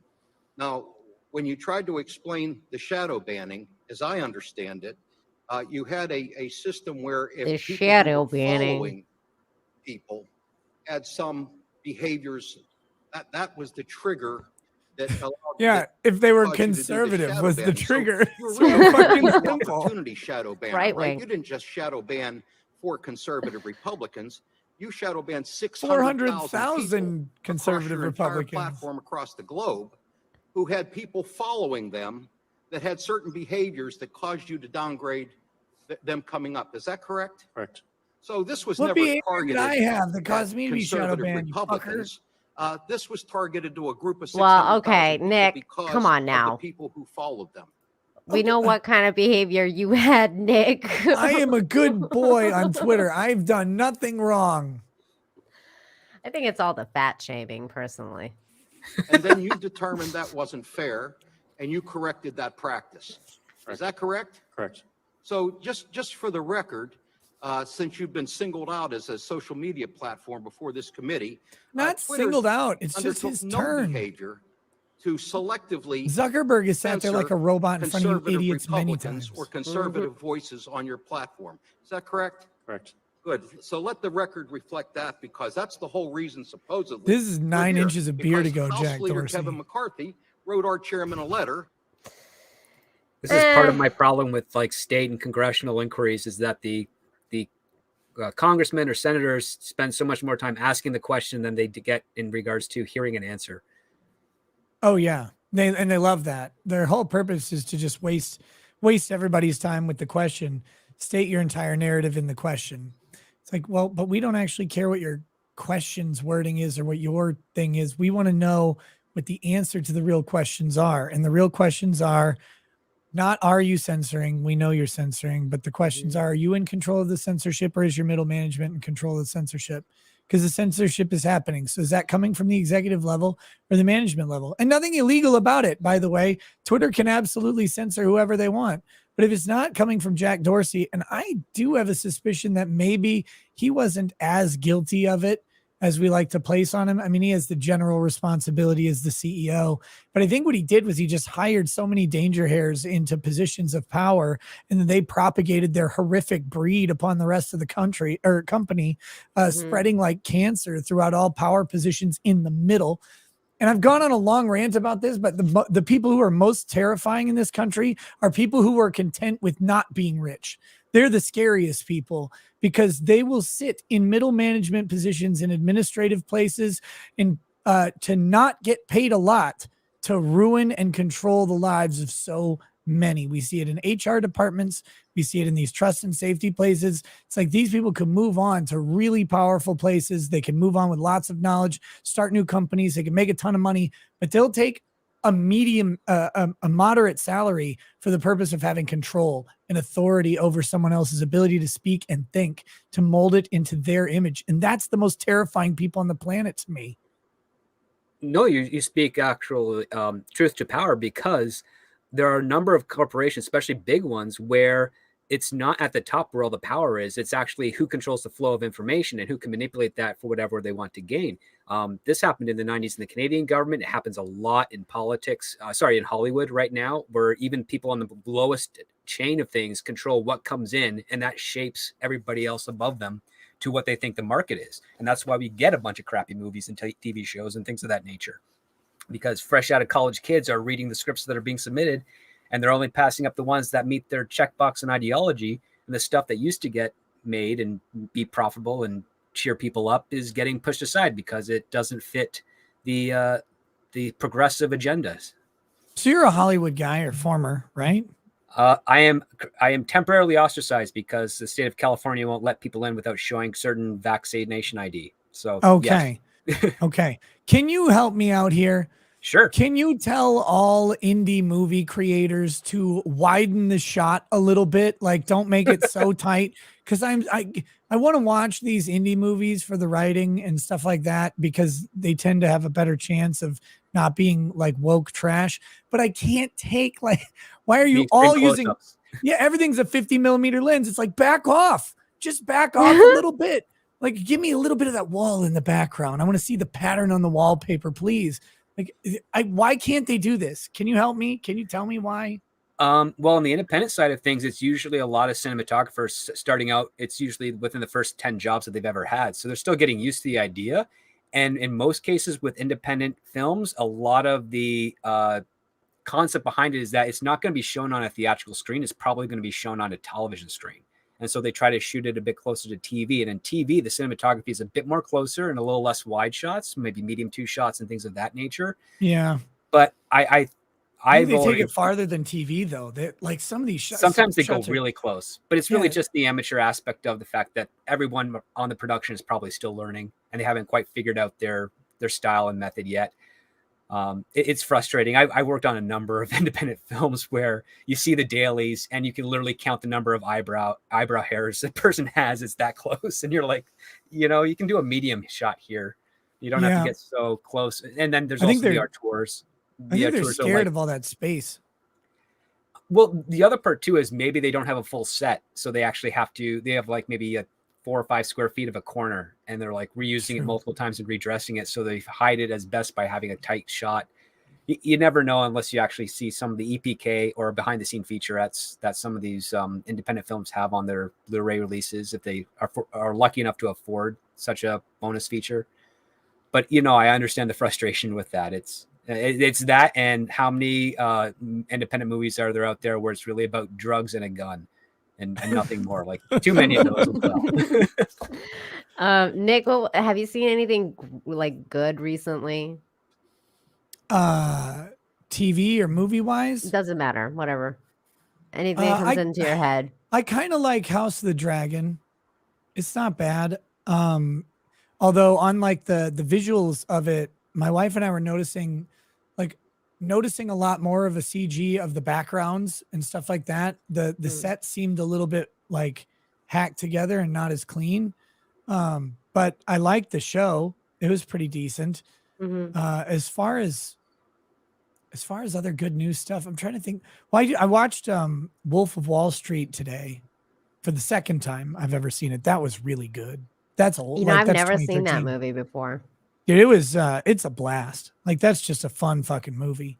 I remember at the time it came out, I was like, I fucking hate the 1% and I fucking hate all of these people. Why am I going to watch this movie? Like, why? It awesome. Why the fuck would I watch this? Like, and I'm a huge Leonardo DiCaprio fan, and I like, that's probably his only movie I've never watched.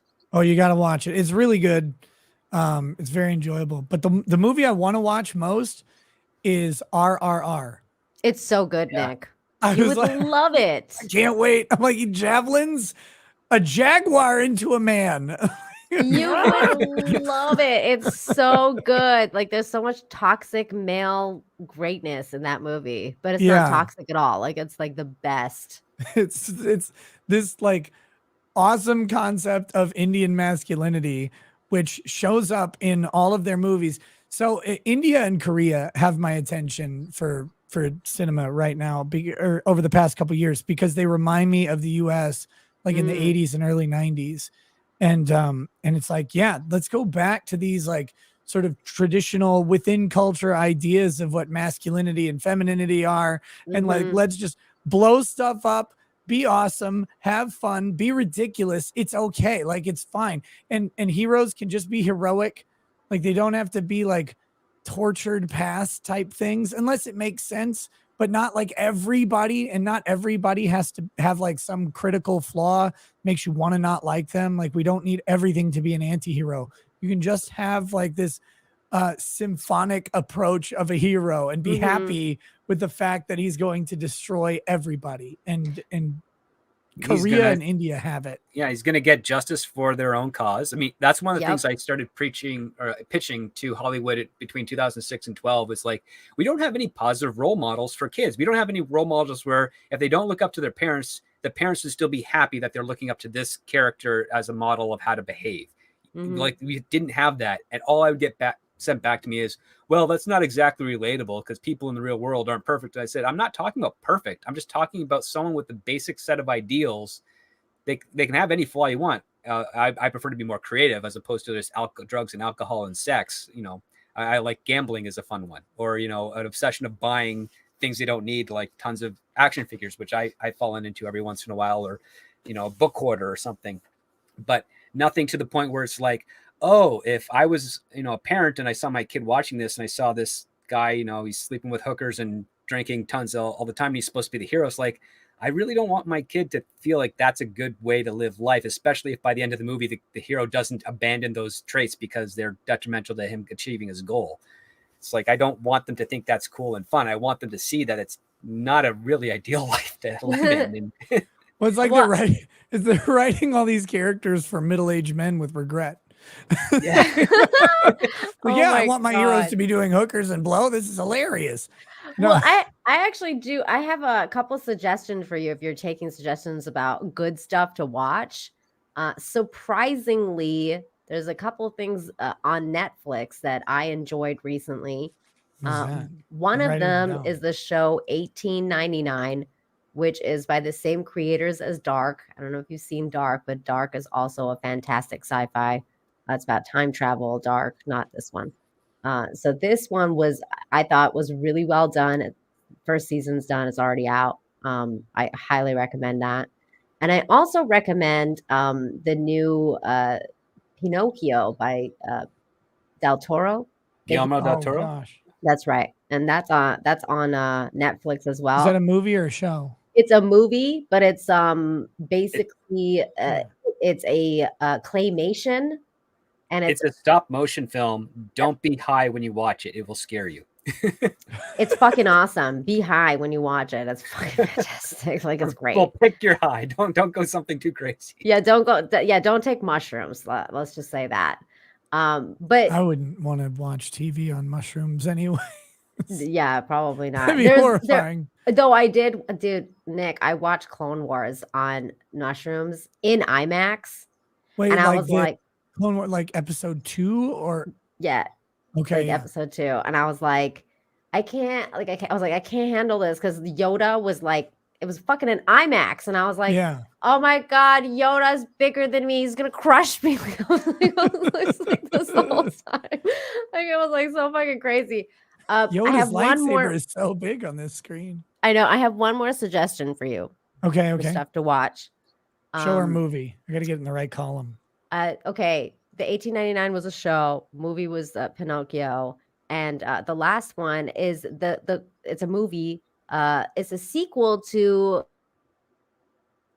No, she froze again. Oh, damn it. The internet. I bet it's probably the sequel to A Christmas Story, which is A Christmas Story Christmas. That's a good probably. Christmas Story Christmas. Okay. Oh, yep, yeah, it is. You're Okay, back. I got it right. Yeah. You froze there. Did I freeze? Thank you. You got it. You. Yeah. Oh, she froze again.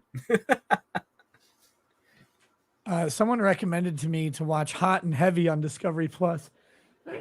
Oh, there it was. Oh, thank God. Bless you. And finally, I've been waiting like 20 minutes to sneeze. Oh my God. No, someone said to get on Discovery Plus and to watch Hot and Heavy. I don't trust this. I do too. I do. I trust it. You trust it? Is it good? Did you ever see Manjeet when Drex and I talk about Manjeet Yes. the King? Yes. He's in that. What? He and his girlfriend are in that show. That's what it's from, apparently. So please watch that instead of Lizzo, and then I can actually watch. It's that on Discovery Plus, so it's not on Twitch. I can't do it, but oh, I gotta figure it out. That sucks.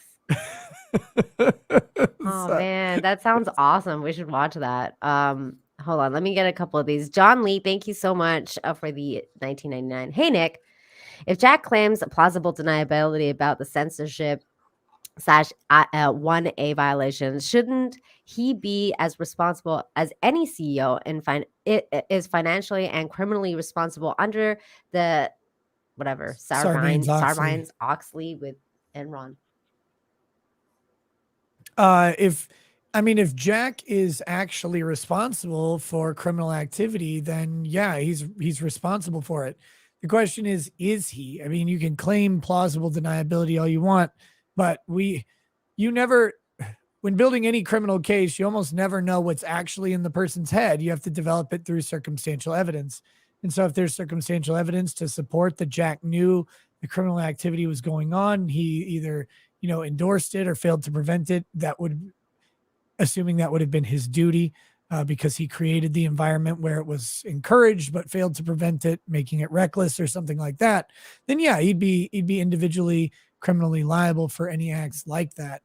But it really just depends on who actually it was. If he just created an environment that was open and free enough for a bunch of weirdos to take over, that's not his criminal act. He wouldn't have had the intent. He just would have been the result. I just have a hard time believing that this dude had no idea what was going on. It's like, Yeah. and there was a couple files dropped that was like, oh yeah, he was part of the secret group that was like totally banning people.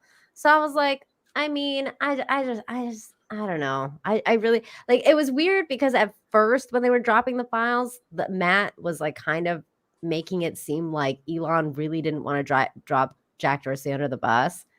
And then been a couple exchanges since then where they've totally actually said Jack Dorsey was involved in all of this. So yeah, I don't know.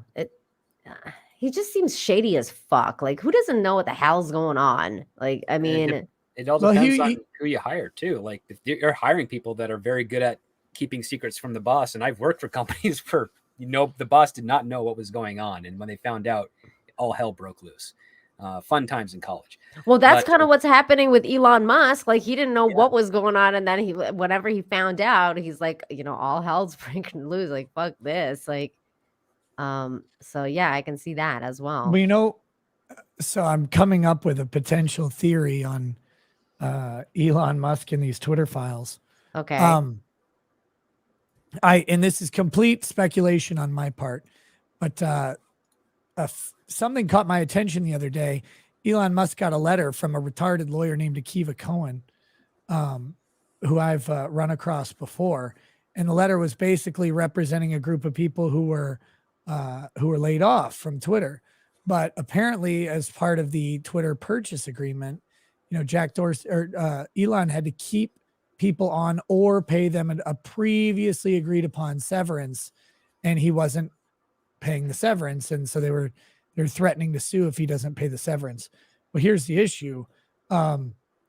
If he finds out and is able to expose enough for a civil suit that these people that he's firing were part of what was driving the value of Twitter down and were engaged in illegal activity, I don't think he might be able to say that it would be unconscionable for him to pay a severance for terminating people for engaging in highly unlawful activity.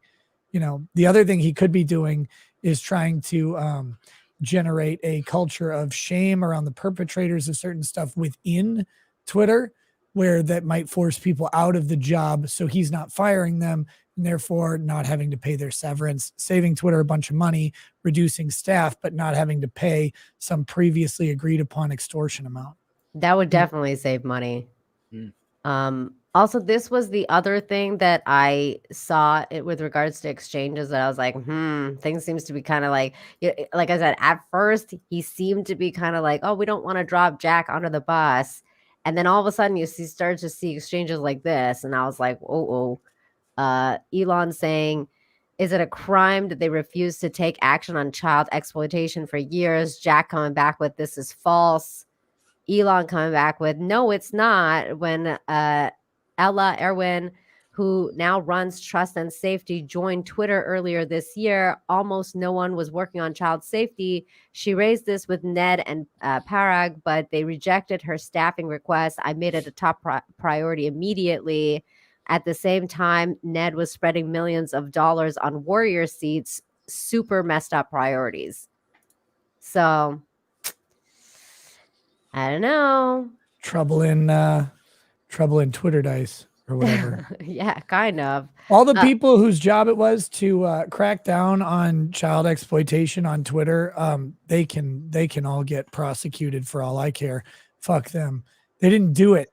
Like they just didn't do it. They left kids to be one of the most vulnerable classes on Twitter. But they were really concerned about anybody who might make fun of someone. You know? Dude, I remember and I don't know if you guys will remember this, but I remember a few years ago when this one pedo guy, and we found out he's a pedo because he was a convicted sex person, he was a convicted pedo, like he was an actual one. Right. And he was on Twitter and he was harassing that Star Wars girl, and he was harassing Mary Mayhem, and he was harassing like a whole bunch of the girls in that community. And we all reported his thing, like his file and everything like that. We reported all of the stuff that we found out about him, because all the stuff started to come to light. And Twitter didn't ban him at all for months. Like this thing was going on for months where he was harassing everybody, and it turned out he was a total pedo. And they totally protected him. They didn't ban him for a long time until they finally did, for whatever reason. I don't know why they did it at the end, but something happened. He probably called someone a mutant like I did. Got permanently banned. Maybe it could have been the case. This squid for $20, as Hollywood has gone so far off the deep end and is so trash and not entertaining that Bollywood is now peak entertainment these days. Bollywood has never not been peak entertainment. If you've been following their films for decades, they're always a blast. They are crazy fun. They are really fun. One of the best jobs to try and get to is to do the English translations for Bollywood films. It's a fun job, man, because you get to watch all these crazy movies. You're sitting with a translator. They're telling you the verbatim of what they're saying, and you got to try and spice it up for an English audience. But it's a blast because it's just fun. You see movies where all of a sudden they break out into a dance number, and you're trying to figure out, well, how does this relate to the rest of the story? And they're like, it doesn't. It's just fun. It's like, yeah, okay. And I will say this though, to the squid, while this is all very true, RRR is specifically Tollywood. And I found this out because I made a video about it. And then a lot of people in the comments were like, thank you for saying that it's Hollywood and not Bollywood, because a lot of people will get pissed off if you say that movie is Bollywood. The Tollywood people get really mad. I didn't know Tollywood existed. I know. It's like a whole freaking thing. I don't know. And then they get really mad if you label their movies as Bollywood, because they're kind of in competition with Bollywood. And apparently they're usually better. I don't care about any of the labels anyway. It's a balancing scale. When I entered the industry, one of the things that we were kind of blown away with is the fact that domestically speaking, the Bollywood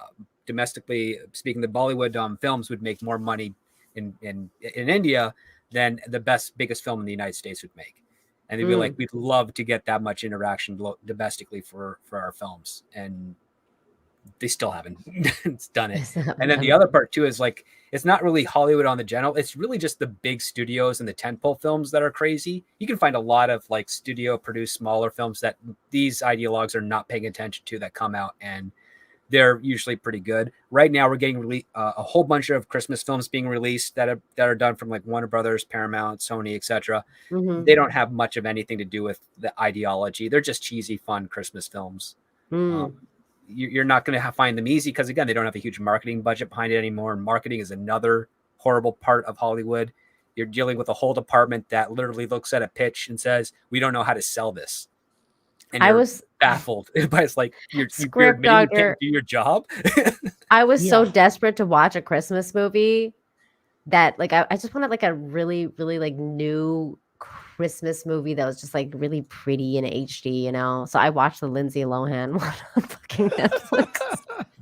I was like, fuck it, I'm watching this. And it was so bad. It was so bad, but it was really pretty. Speaking of movies that are pretty, have you ever seen the movie The Fall? The Fall. That sounds familiar. The one with Ewan McGregor? No. No, he's not in it. it harkens back to the adventures of Baron Munchausen in a way. It's like this big fairy tale story, or Big Fish. And God, it's great. And the cinematography of it is off the charts. Phenomenal. Is But it it's like just, from Is this 2006? the Dan Yeah. Gilroy film? I don't know. It's that one. That's the movie. That movie is great. Yeah. I Oh, love that okay. movie. I'll have to watch this. It's, it's like a giant allegory being told by an unreliable narrator. And it's, yeah. Very interesting. Okay, I'm gonna write this down right now before I forget, because And I it's actually also, yeah, if you get it in HD or whatever, it's a beautiful movie. okay. I finally have made a list. So I put the ones I get interested in onto like an actual list now that people recommend. Let me get some of these real quick. Matthew Self for $5 says Racket's wardrobe is one top hat associated with payout hair from being churning butter on a farm. I have no idea what he just said. I I hope think you he's do. calling my outfit Amish today. Oh, that's interesting because I saw a lot of love for your polo shirt in the chat earlier. Well, I don't know. I don't know. I never know, man. Nowadays, like whenever I go on a stream, I'm like getting commentary about what I'm doing. It's like I used to just like roll out of bed. My hair was like all over the place and I was dying. It's like I put on a wrinkly shirt and people are like, "Yeah, you look great." Now it's like I don't know what to do anymore, chat. Daramuth. I'm just glad you don't have that freaking weird white supremacist haircut anymore. Jeez. God. I'm gonna go get it cut again just for you. Just for me. Does Mrs. No, Rackets like that haircut? I don't think she cares. She doesn't care at all. She Like, doesn't dislike it. I would be like, Nick, why? Like, you need I to didn't choose change it. fucking hairdresser. I didn't choose it. Nina, all I want to do is make less choices in my life. And so I went to my barber and I'm like, cut my hair the way you see me. And I got Hitler The Youth. way I don't you know. see me. He sees you as a white supremacist. He sees you as some fucking Hitler Youth. He's an awesome Mexican dude who does a good fade and say, just did a fade. Like that's what he did. Just went a little too close on the sides, huh? Yeah. Well, I have a heat allergy, so I try and keep it really short in the summer. Oh my God. That's the Ryan Kinnell haircut. Yeah, no, I'm gonna keep. I'm growing out my hair a little bit, but I do got to get cleaned up on the sides and back because I'm getting really shaggy. Dara Muth for 5 says, Nick, after visiting locals Rumbles, does that mean that you have some form of direct contact with them? Also, can regular people contact Rumble for issues? Yes, I have direct contact with Rumble and locals, and I have for a while. Tell them to give me a check mark for fuck's sakes. On Rumble. Yeah. I could ask. Yay, thank you. But I've had for a while, and I make suggestions on various live streaming things to try and make each platform better for it. On locals, I mean, I love talking to locals because they're a little bit faster on the response side for creators. Rumble is like, I know in a way it's bigger than locals, even though they're the same kind of company. They're partnered though, right? Yeah, they're partner companies under like same parents or something. But the locals team is more quickly responsive to creators. The Rumble team is busy like building servers and keeping the site online through all the growth that they're going through. And so they don't make as many improvements as quick in the on the UI stuff, but I'm trying to get those through as fast as possible because I want it to be a great place for people to watch videos and be happy that they're there. And like they're competing with YouTube and Twitch, who have a really big head start. So, but yes, I think regular people can contact Rumble. I know on locals, it's support@locals.com is the email and they're responsive. I would assume there's a support@rumble.com, but I don't know. I will just say this about locals. I really don't give a shit about it, but Nick's local chat is fucking insane in the best way possible. If you're not part of Nick's local chat, you are missing out, especially if you're a fan of his and you watch his live streams. You're constantly going to be missing out on memes, especially when Drexel's on, because Drexel gets just insanely memed all the time. And sometimes Constantly. it's not even memes. It's like actual pictures that you think that are memes, but they're actual pictures of him. That's what happened to me. I was like, what? This is a real picture of you. Yeah, we get all sorts of stuff. That was the best. When I was getting ready to go live from Locals HQ and the local CEO went in the chat, and right then someone dropped a meme of me with a cat and Hitler. And he looks at me and he goes, he looks at me, he's like, come on, man. And I'm like, dude, it's not me. I'm over here. Like, I'm not posting that. Someone in the chat. His locals basically has only one rule, which is no porno. Yeah. Otherwise, it's like the good old days of the 90s where the internet was free and people could just fucking joke around about the most random shit possible. Sometimes the chat gets a little intense. Here's the meme. Oh god. Oh my god. That's my cat Lion. That's how he looks normally. That's actually your cat though, like for real. That is my cat under the Photoshop, yes. Oh, cutie pie. They turned him into Hitler. That's some Venture Brothers stuff, level stuff right there. It's all the time. So everybody, if you don't give a fuck about locals, that's totally fine. I don't. But I am part of Nick's locals because that is an entity on its own, and I highly recommend you sign up to, especially if you're a fan of Nick Rekieta's show. It will remind you what the internet used to be. Mm-hmm. That like you just go, oh God, the internet was like this in the past.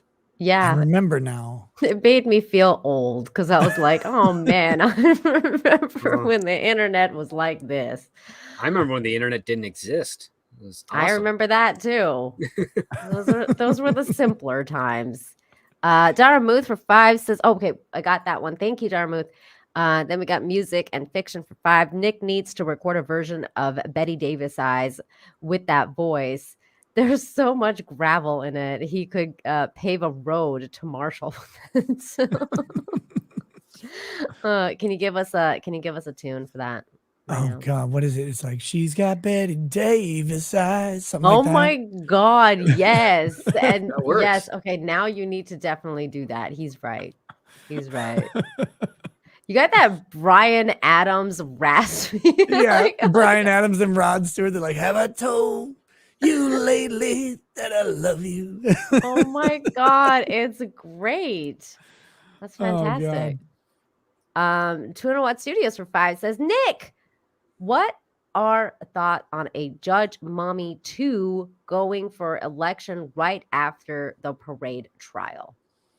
I mean, it explains why she was being so fucking irritating and overstating everything on the record.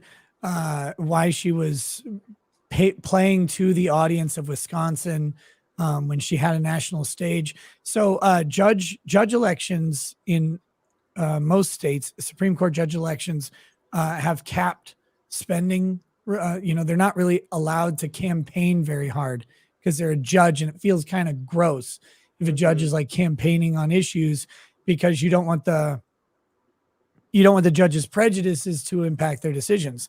So when you get the opportunity as a judge to get your name in front of the entire state, like on a trial like that, I mean, you kind of might play it up for the camera a little bit in the news stories. And I don't know what it says about Judge Doro, but I didn't like her in that trial. She was a bit of a, I don't know. She was It was just too much. It was too much. I didn't like her either. But I to be fair though, I didn't watch that entire trial. Like I watch a lot of your stuff, but I couldn't handle that dude. Just I could Oh, sit yeah. there and watch the Chandler Halderson trial for hours, but I couldn't handle that one, dude. I was just like, dude, this guy's nuts. Like, how is he even able to keep talking as much as he did? Yep. It's fucking nuts. And then 2 Watt Studios for another 5. Thank you. Says RRR is fantastic. Not just fun, but it has an emotional level too. It does.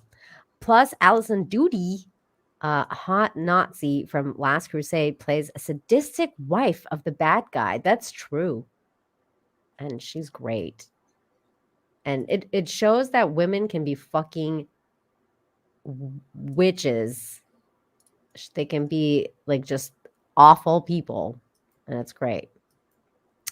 Jara Booth for 5 says, Mrs. Super Chat for me, Nina. Oh, I got it. Thank you. Also, good indie film to watch is Paperman with Jeff Bridges and Ryan Reynolds. Enjoyed it highly. I've never heard of it.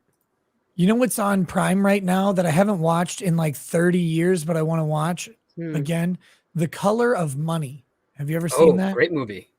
I have him and Tom Cruise. Yeah, playing 9-ball. Oh yeah, yes, that's a great movie.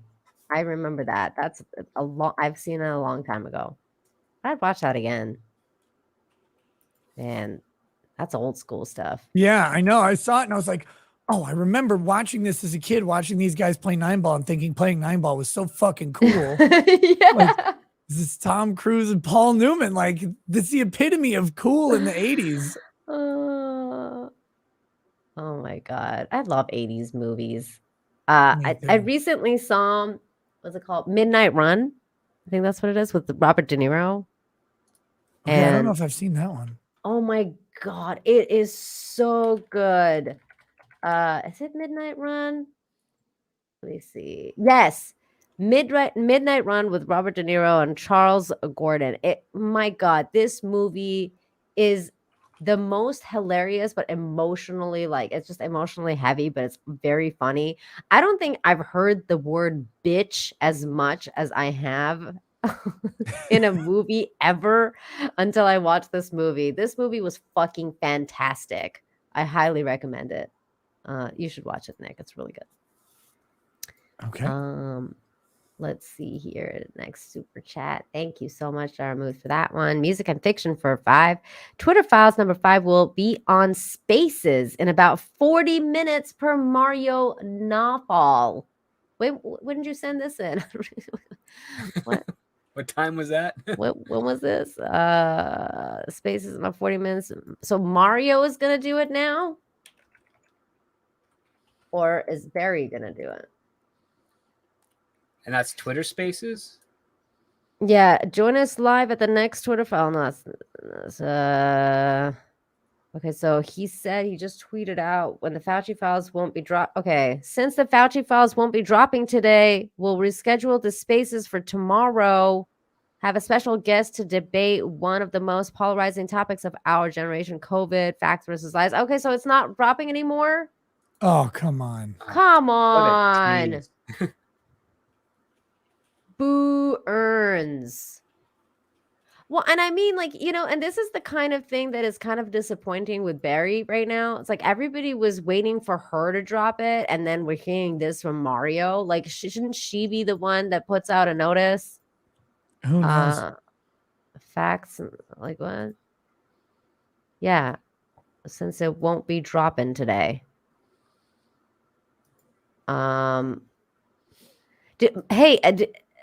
Nick, did you by any chance see any of the stuff that Quartering dropped about this Mario Nawfall guy or whatever? No. Oh my I love God. Jeremy, but he puts out too many videos for me to even know what he's talking about. Well, he dropped it. It wasn't even his video. He retweeted this other guy's video about this Mario dude.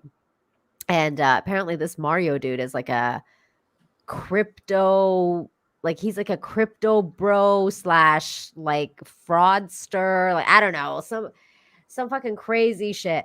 Jeremy is hell bent on basically like I like shining a light on the fact that the people Elon Musk is kind of dealing with right now are shady as fuck. Like, you got Miles Cheong, You got Chungus, this guy. Big Chungus. Yeah, so I don't know. I was watching it and I was like, how the fuck did this guy get involved with this situation? But apparently he's a big fraud guy. I don't know. I mean, crypto weird. One thing I want to say is this about like, because I get what the quartering's saying, and I know he's trying to. I saw him trying to tell Elon that Miles Cheong is a loser, right? I saw that. Yeah, he's been trying to tell me he's a piece of shit.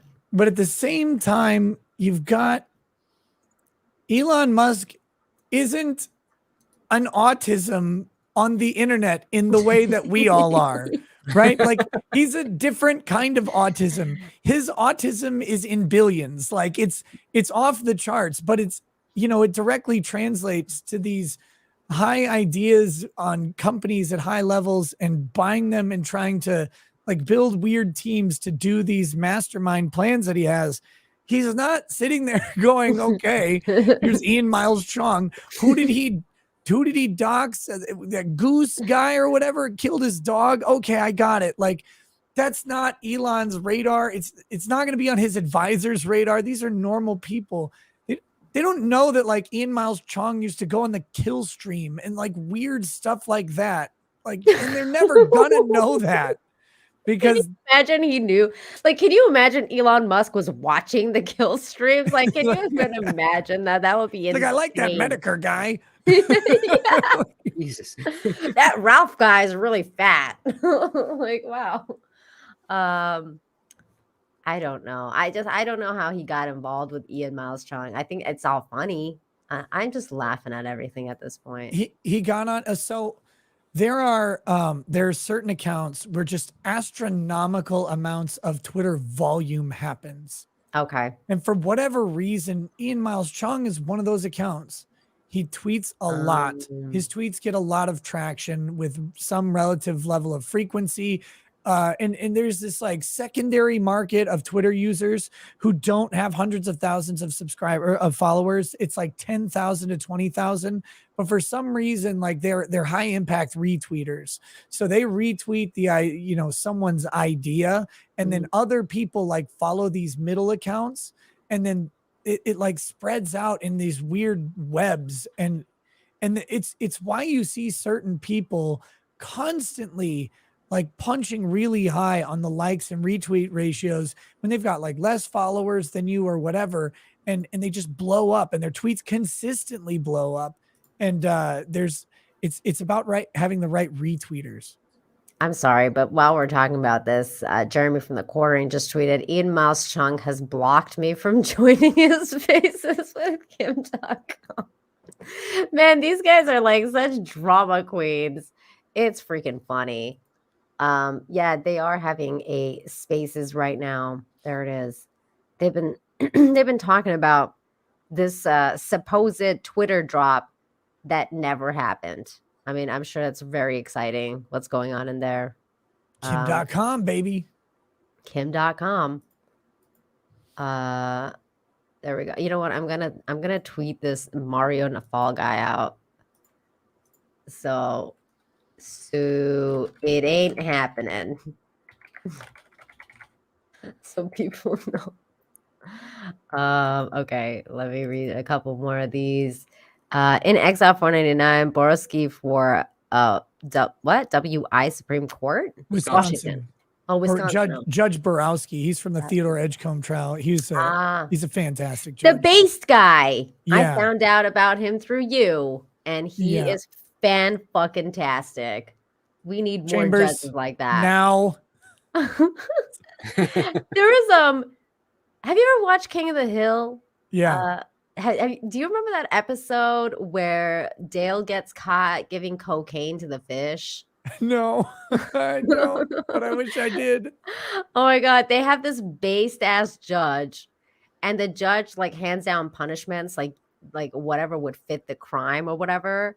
So he makes him like have to like take him fishing and teach him how to like, how to fish with cocaine, with crack cocaine. And it's the funniest shit ever. Yeah, it's Hank. You're right. Hank gets caught, but Dale was also part of that. So it was like Dale was there too. It was Dale's scheme that Hank's being punished for, that type of situation. It was that kind of thing, and he's like, you're both gonna be coming to that fucking thing. Hank's secret bait. That's what it was. I have family members who sound like everybody on King of the Hill, so it's really tough for me to like watch the show. Like I got a guy named Michael. I got a relative named Michael. Sounds like Bill. He talks like this all the time. Everything he says, like it's. And yes, I have a boomhauer. That's my great uncle Floyd.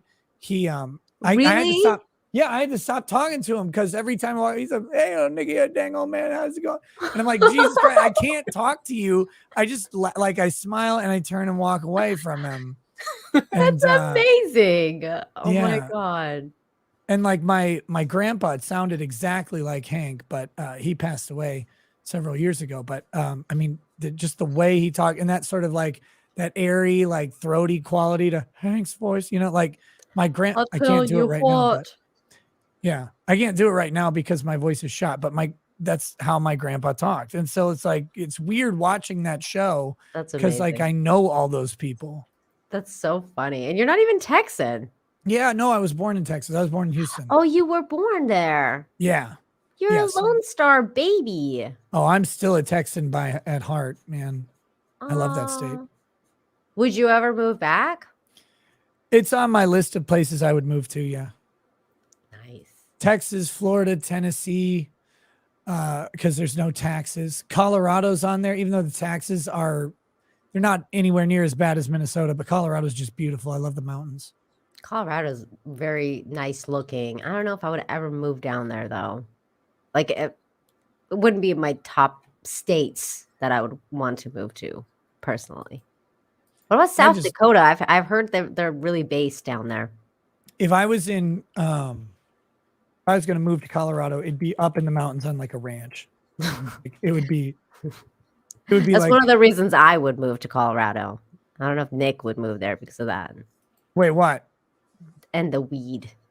Oh, I don't know. I found Minnesota legalized THC gummies by accident. By accident.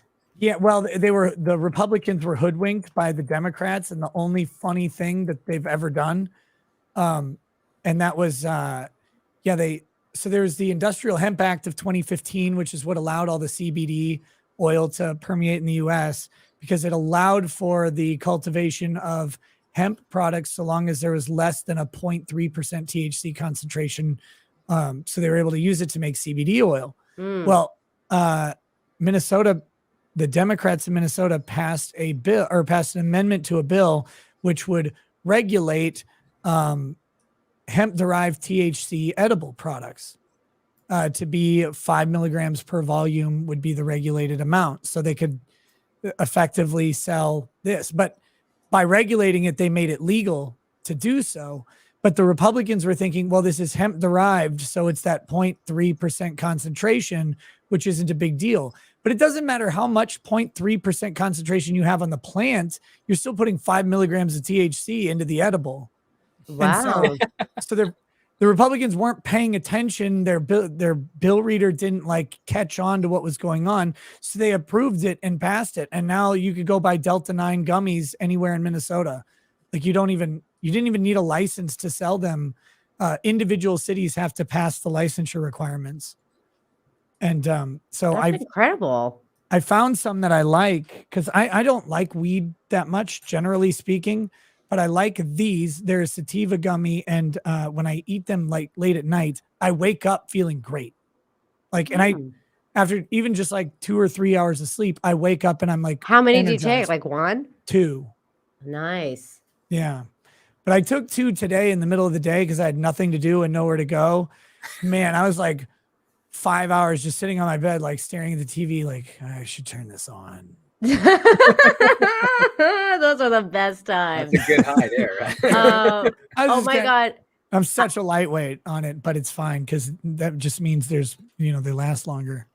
I'm being tagged on Twitter and being told that I'm missing out on an amazing conversation on this Twitter Spaces thing with Kim.com and all the other people. I'm like, Is it really fun? Okay, let's listen in for like 5 minutes, maybe less, a minute. Let's see what the conversation is, because I feel like I'm apparently I'm missing out on like the even if best you conversation personally hate ever. me or think I'm too strong-willed, you'll at least look at the evidence. And so writers in the New York Magazine have read the report, and I'm being very, very specific about the New York Magazine guys, because they wrote a limited hangout piece on September 5th, 2022, called "The Sordid Saga of Hunter Biden's Laptop." I was quoted very briefly in that, and it was basically they spun it as a data breach.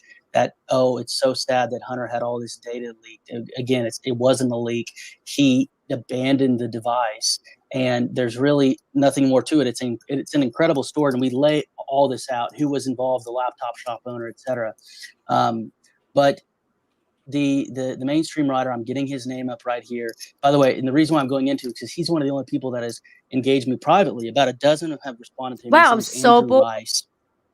He wrote the piece for the New York Magazine. He's from South Carolina. He's a reasonable guy. He's a leftist, not a liberal, able to engage with him.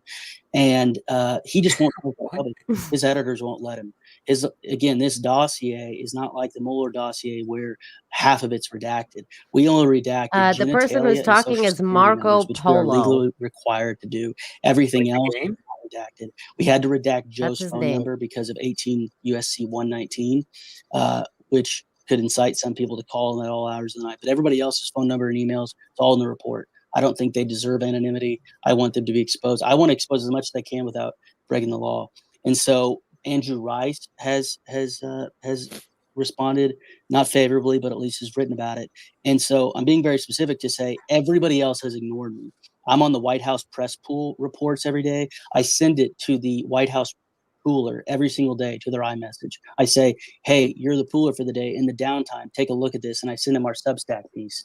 And I'll put that on our Twitter feed now, just to, people, stuff gets lost in your timeline. But Andrew Rice from the New York Magazine is probably one of 350, I would say, You can't even pause mainstream Twitter writers to Spaces. even touch this. So that's the answer to your second question. We've gotten a lot of attention on the right. Okay. There's a few publications that People have different even opinions hate than on the me. right. For example, Amazing conversation. has refused to This cover is this not an because they don't amazing like me. conversation. I don't know. It's just All right, I'm out. Apparently, this is this guy, though, this Marco Polo guy that Kim.com is talking about. Joe Biden crimes exposed by Marco Polo USA, a nonprofit organization dedicated to exposing corruption. They have done the work the FBI was supposed to do on the Hunter Biden laptop and found hard evidence of multiple crimes committed directly by Joe Biden. So if you guys want to hear that guy talk, he's live right now with Kim.com on Twitter Spaces. There you go. And then we had John Thomas here for $5 says, Nick, any opinion on certain celebs sued over shilling for an NFT? Oh, yeah, Bored Ape or whatever, I guess. The NFT that like one of the most popular ones. I was just at a club in Miami and like they had a Bored Ape NFT logo of their club, like on the giant, screen there. It was, that thing's everywhere. And yeah, I guess celebrities are getting sued over promoting it. I don't know why. I don't know anything about the case. What I do know is NFTs were always weird to me. And all of the crypto guys who are telling me that NFTs like totally made sense.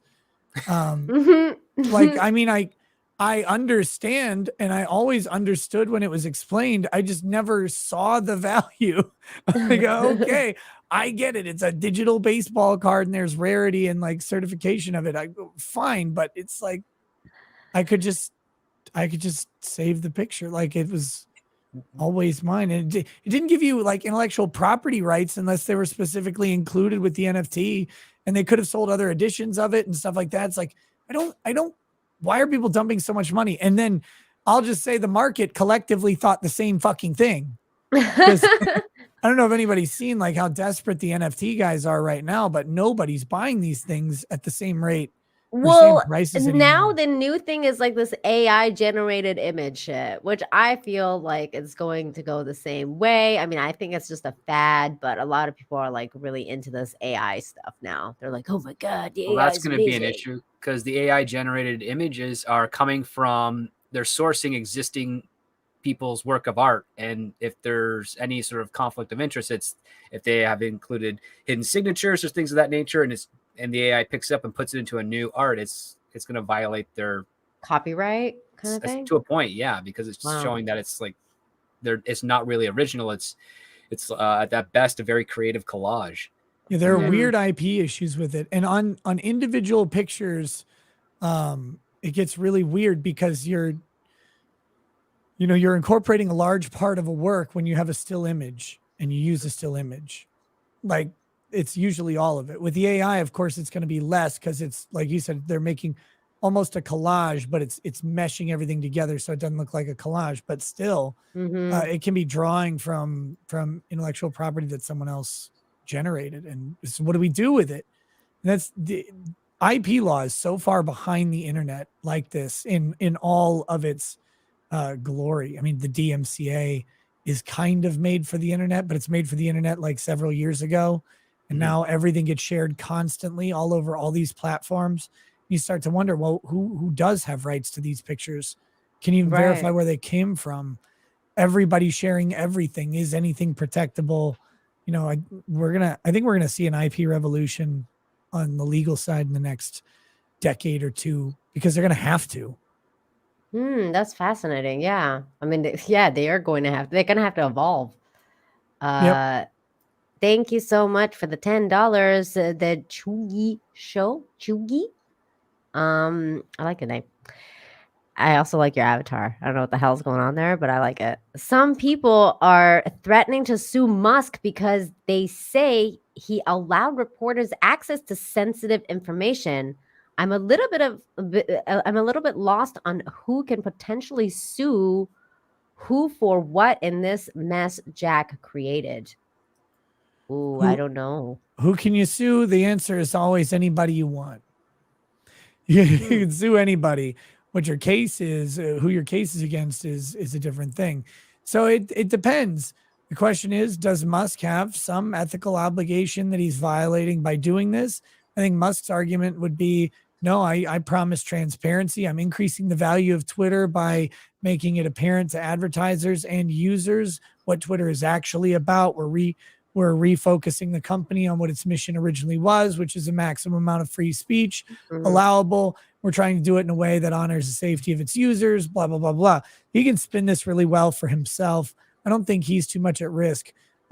Jack is probably not at risk other than for really specific things that he might have directed, especially if he can show harm to shareholders. But that's going to be really hard to do, right? Because all the shareholders of Twitter at this time of sale got a bonus. I mean, Elon bought it for 25% over value.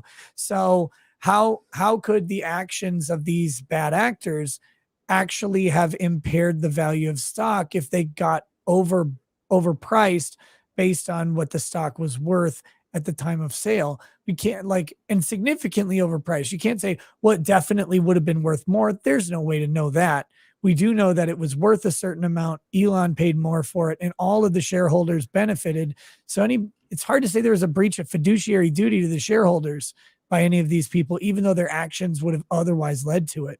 But the practical result was they all got a boost. There you go. Wow. That was a lot of information. Sorry. No, don't be sorry. That was amazing. Thank you for all of that. Sir Marhas for $4.99, thank you, says, can you shout me out? Read and translate medieval stories into Old and Middle English, nearly at 150. Thanks and love you all. Well, there you go. You just shouted yourself out. Sir Marhas, do you have a YouTube channel? And is that where you want people his channel is check Sir him out? Marhouse. Sir Marhouse is his Yep, channel. that's him. There you go. Everybody go check out Sir Marhouse. He sounds pretty awesome. What he's talking about here sounds kind of cool. So I'm going to actually go check him out right now. Give him a sub. Why not? I'm looking for great content. Let me check him out right now. Sir Marhouse. There he is. And I'm subscribed to now, sir. Looks really cool. Check him out, you guys. Here's his channel. There you go. It's Christmas. Help him out. Let's get him to like 200 subs at least. Come on, guys. Let's do this. And medieval stories are cool. Yes, they are. Hilarious. Oh God, British history is hysterical. It really is. Like how they convinced the Welsh people not to revolt against them through, just saying, I will give you a prince that knows no English. And the Welsh are like, okay, great. Not knowing that the queen was pregnant and then born a prince, baby, and he says, I present to you a prince that knows no English, the Prince of Wales. They're like, we thought you were going to pick one of us. Oh my God. It's like, that's when the you said nature of Brits. Oh, when you said princess and prince, I just totally remember that I wanted to ask you, Nick, about what the fuck is going on with that whole boozy thing with Meghan Markle and fucking Harry. Like he's like in their documentary. Like what? Like what is going on with it? Do you know what's going on? He was I think Markle hired his stupid company. What was that company called? My brain is slow. Anyway, hired Boozy's bot Sentinel firm to like defend her at first and to go after anyone who was critical of Meghan Markle. That was before the Amber Heard debacle started. And he just turns out to like remain a turbo simp the entire time. But no, so he's in there because like he was part of the internet defense force for her. I don't know why you'd hire this weirdo to do anything. Like he's clearly an idiot. I mean, he seems like a fucking moron. I don't know. He seems like a failure, like a routine failure. So I mean, I guess, but hey, they hired him. So yeah, he's like in it and very proud. And it's like, dude, everybody still hates Meghan Markle. You didn't like actually fix anything. She's just got the status to weather the hate, which is fine. Do people really care about Meghan Markle though? I feel like people care a lot less than they want to be like, oh my God, they hate her. Like, I feel like nobody gives a shit about her. They did for a while. She and Harry were like a hot news item for a minute, but then they faded out, like they did what they said they were going to do and they like left and then were just kind of like annoying philanthropists. And like, there's occasionally a news story about how they like can't do what something that they're trying to do, or, like, oh, everybody's still mad at him for being a simp or whatever it is, like that pops up from time to time, but then it goes away because they're not that interesting. They're not. They're really not that interesting. I don't know. I mean, I love I have a fascination with the royal family and I like the royal family stuff. I usually watch like everything there has to do with royal family stuff. But I'm not watching this shit. Like, why the fuck would I give a crap about Meghan Markle and Prince Harry, who are no longer even royalty? Like, they basically took their fucking titles and they're gone. Like, he's not a prince anymore and she's not a princess. So it's the ultimate bad game of Deal or No Deal that Harry played. That's where Meghan Markle got her start, right there. And lost his cool hunting rifle collection too. Mm-hmm. He also lost his balls. Valiant Renegade for $10 says, look at this amazing crew, especially Script and Nick. Aww. What's up, Valiant? I heard he did a 24-hour stream. He did?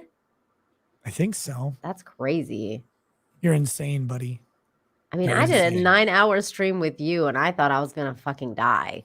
I was like, is this real? Like, is this real life right now? That stream kept going. It was great. I know. It was like, it wouldn't end. I mean, never mind. Keppa, thank you so much for the $5. Says Chandler Halderson did not eat his parents. He's very emphatic about that. He did not eat his parents. Where did you get that? I got it from this guy. He put it in my head. Look, I will say he did dismember, then burn in the fireplace. Didn't work, so took to wood. There's a lot missing. I'm just saying, he had Cat over for a while. You throw like a little calf muscle in the old crock pot, cook that sucker down. She's like, smells like pork in here. I don't know. I don't know. Oh God. Okay, maybe like not officially he didn't eat them.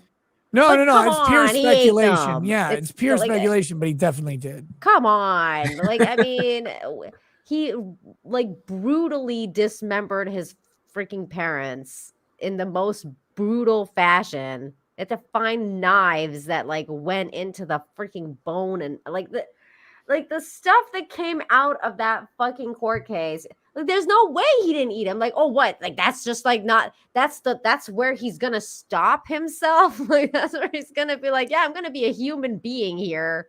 Not This is turn where I into draw a the cannibal. line. This is where Ingestion I draw the is where I line. draw the line. Yeah. It wasn't Valiant Renegade who did the 24-hour stream. Sorry, it was Winning Reality. My apologies. Okay, that's My all right. apologies. Valiant Renegade is terrible. It doesn't do 24-hour streams because he's weak. I'm joking. You're a weak man, Valiant. You gotta step up your game. Nina's coming off as really judgmental. I'm being told. Wow. Scott, I gotta chill the fuck out on that. God. Wouldn't want you to besmirch the good name of Chandler Halderson. Yeah. God. Poor Chandler Halderson. Jesus Christ. Well, there's not gonna be a Twitter drop tonight. And I guess that this is it. This is the show. Nick, you got something coming up soon? You're gonna do something next? Well, I guess I'm gonna pop over on Simpcast. I don't know. I might do something on locals. I don't know. I gotta go. I gotta go check on the kids and the wife, make sure everybody's going to bed and stuff like that.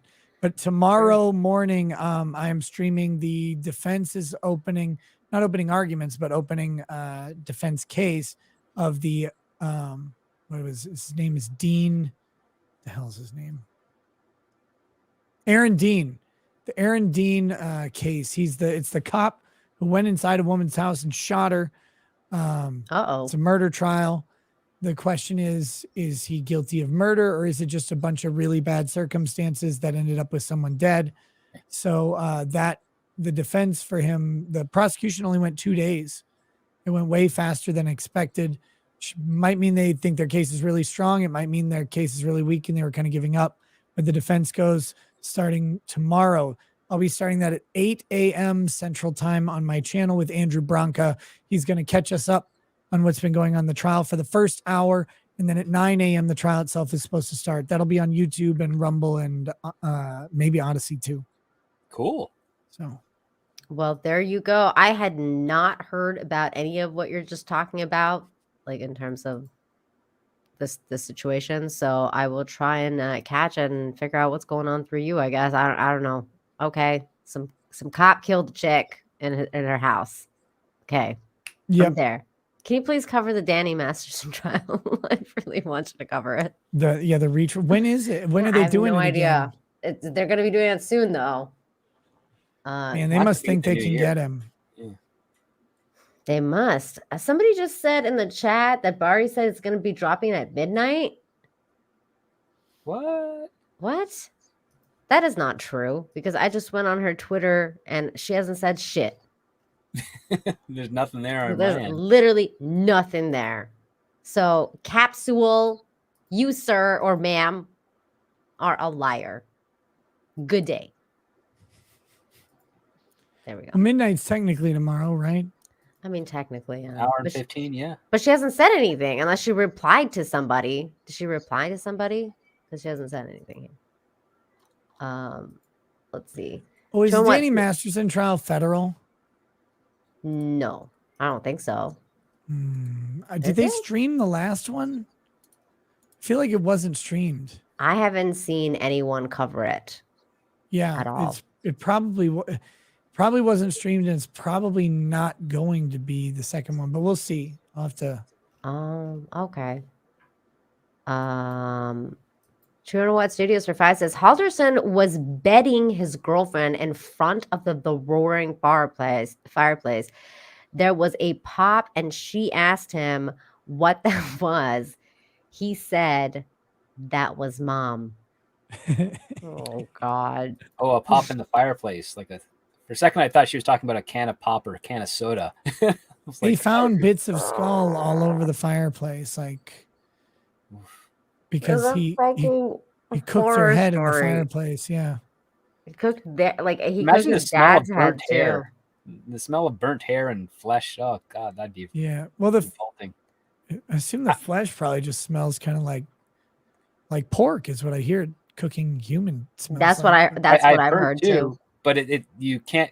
That smell is tainted by the burning body hair as well. Like that's Yeah. I don't know, Look, like maybe who Mom came up with waxed that though? Like that it tastes like pork. Like which cannibals like tasting humans would be like, yeah, the closest taste is like pork. Like who came up with that? It's the recovered cannibals, the ones that are just recently released from prison after several years. Oh God. Oh, that's so terrible. Wait, Valiant Renegade just said something funny about nipples. Huh? Nick tweaked my nipples on Farron's show and they still hurt. Oh my God. That's right. Yeah, I did that. That was good. It was the arrangement of the boxes that we had on stream. Oh, so you're able to reach up and give a little. That give a little sounds love. really sexy. I'm glad you had fun, Valiant. Rage LB for $2 says gaming stream are easy to do 6+ hours. Yeah, that's cheating in my opinion. that is cheating. That's what I would do whenever I had to wait for a meeting and I had nothing to do for 4 hours. I would do a Diablo stream in the morning because it's like I can kill 4 hours quickly with that. Yep. But it's not the same as like the other shows like this type of format where you're actually heavily involved with the chat and going back and forth questions and news. And you got to talk. Yeah, just yak. When you gotta keep people entertained, that's the key. Yeah, and I haven't. I'm just looking to see if like Bari actually tweeted out anything like that. She hasn't said anything. Like I'm like trying to see if she like said anything like in her replies to anyone, and I haven't seen any replies or anything like that that suggests that she's dropping anything at midnight. So I don't know. That's that.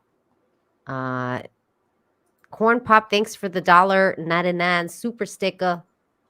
Appreciate you. The Japanese said Americans tasted like pork, hence the name long pig.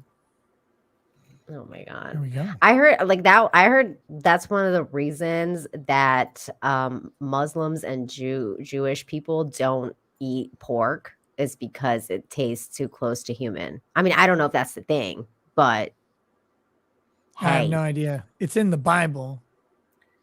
Yeah.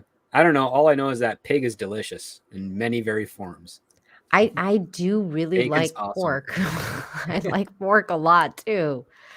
JD for 5 says cannibal tribes also say people taste like pork. They call them long pig. Okay. There you go. I didn't know about any of this. I feel like people are fucking with me at this point. No, the long pig thing is long pig. People are saying that. Oh my God. Okay. That's good to know. Wow. I always learn a lot on every live stream, like about cannibalism.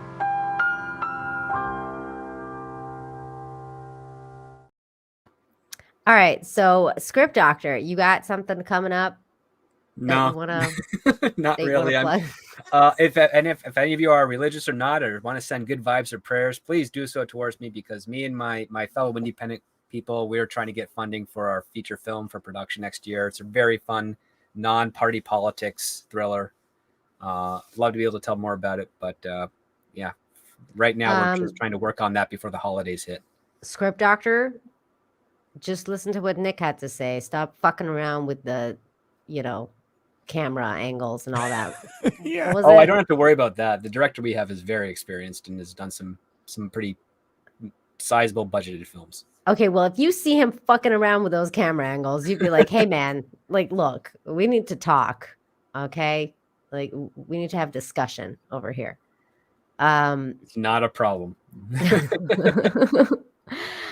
You guys have been awesome in the chat. Thank you all so very much for joining today. If you super chatted extra, thank you so much. And I'll be back next time. I don't know what's going on. Tomorrow I'll be on Toxic Femme for Midnight's Edge, and we're gonna have some really awesome guests on. I think Carrie Smith's gonna be there. Lila Hart might be there, so you don't want to miss that one. It's gonna be a good show. And then of course Tuesday I have the Real BBC. Keep an eye on my Twitter feed. If I don't know if this bish or whoever else drops the files tonight, I might go live. I am kind of crazy. I mean, I did go live at like 2:30 in the morning last night to cover them. So I mean, I don't know. I am kind of nuts. So keep an eye on my Twitter feed to find out where I am. Nina 7 Infinity. I will be announcing that there. So there you guys go. BBC. No. The Real BBC with As, Gary, and Mahler. Who's right here, by the way? Look at, they got a Molly. He's so cute. Who's got a box of cookies? Look at, oh, he's so cute. I love him. He came the day that I was really, really sick, and he was like, "Hello, I'm here to cheer you up." It was really cute. So yeah, the Real BBC with As, Gary, and Mahler. And Valiant for 5 says, smash that like, share, and stock button for Nina. Thank you. Thank you very much, Valiant. You're very sweet. Okay, you guys, everybody, check out Chrissy Mayr's channel, Simpcast. I think Nick might go on there. So there you go. Simpcast, everybody, Chrissy Mayr's channel. Here's the link. I don't know how you do that thing where you tell people to go. Like how do you do that with Joe? It's they have to have it set. YouTube is dumb, and you have to have it like set up to accept usually from the other person. But to try it in your YouTube studio, you go to the edit button, and then it's under the middle one, customization. And if you scroll down to the bottom, there's a redirect, and you hit add on the redirect, and you put the link to the stream in there, and it should redirect people that way. Did she freeze again while you were saying that? Because that's brilliant. Fucking perfect. It's like YouTube instructions, and then that is the perfect reaction for Nina when receiving. Yep. So I'm gonna have to re-explain all of that when she comes back. That's the best part of that. Yeah, if she comes back, let's see what's going on here. She again, all these pause phases she gets, just like unimpressed Nina. Here, let's say close up. Hey, Nina, I went outside and I built a deck with my bare hands. Oh. Yep. Okay. Hey, Nina, it was pretty cool. I wrote and directed an entire movie on my own, self-produced it, and it went straight on the I got an Oscar for it. Oh.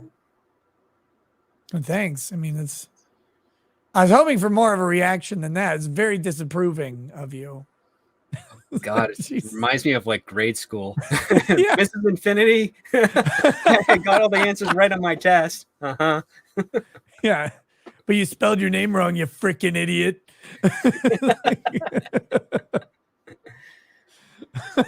There's only 2 O's in doctor, you dumbass. Oh my God. So how long you been in Hollywood? 16 years off and on. I think that's. Are you in the WGA? I was an apprentice. I had my associates for WGA after I sold my first script because it was under the price cap at the time. So you have the associate, and then when you hit over a certain number of points per year, or actually within 3 years, you then get full union membership. So West or East? I was on WGA East at the time. Okay, gotcha. Yeah. Oh my God. Welcome back, Nina. What the fuck, man? And it's so weird because the internet actually like works, and it's like I can go on Twitter, I can do everything except for StreamYard's kicked me out and for some reason won't let me back into the fucking stream. I'm like, what the fuck? Okay, I'm here. Now I can end the show. Everybody go and check out Chrissy Mayr's channel for for Simcast. Tell them Nina Infinity Raid, all that good stuff. I'll see you guys next time. Bye, everybody. Take care. Nice meeting you, Script Doctor. Nice meeting you too, Sub Nick. to Nick's Locals. All that good stuff. Nick's Locals. Bye. Bye, everybody.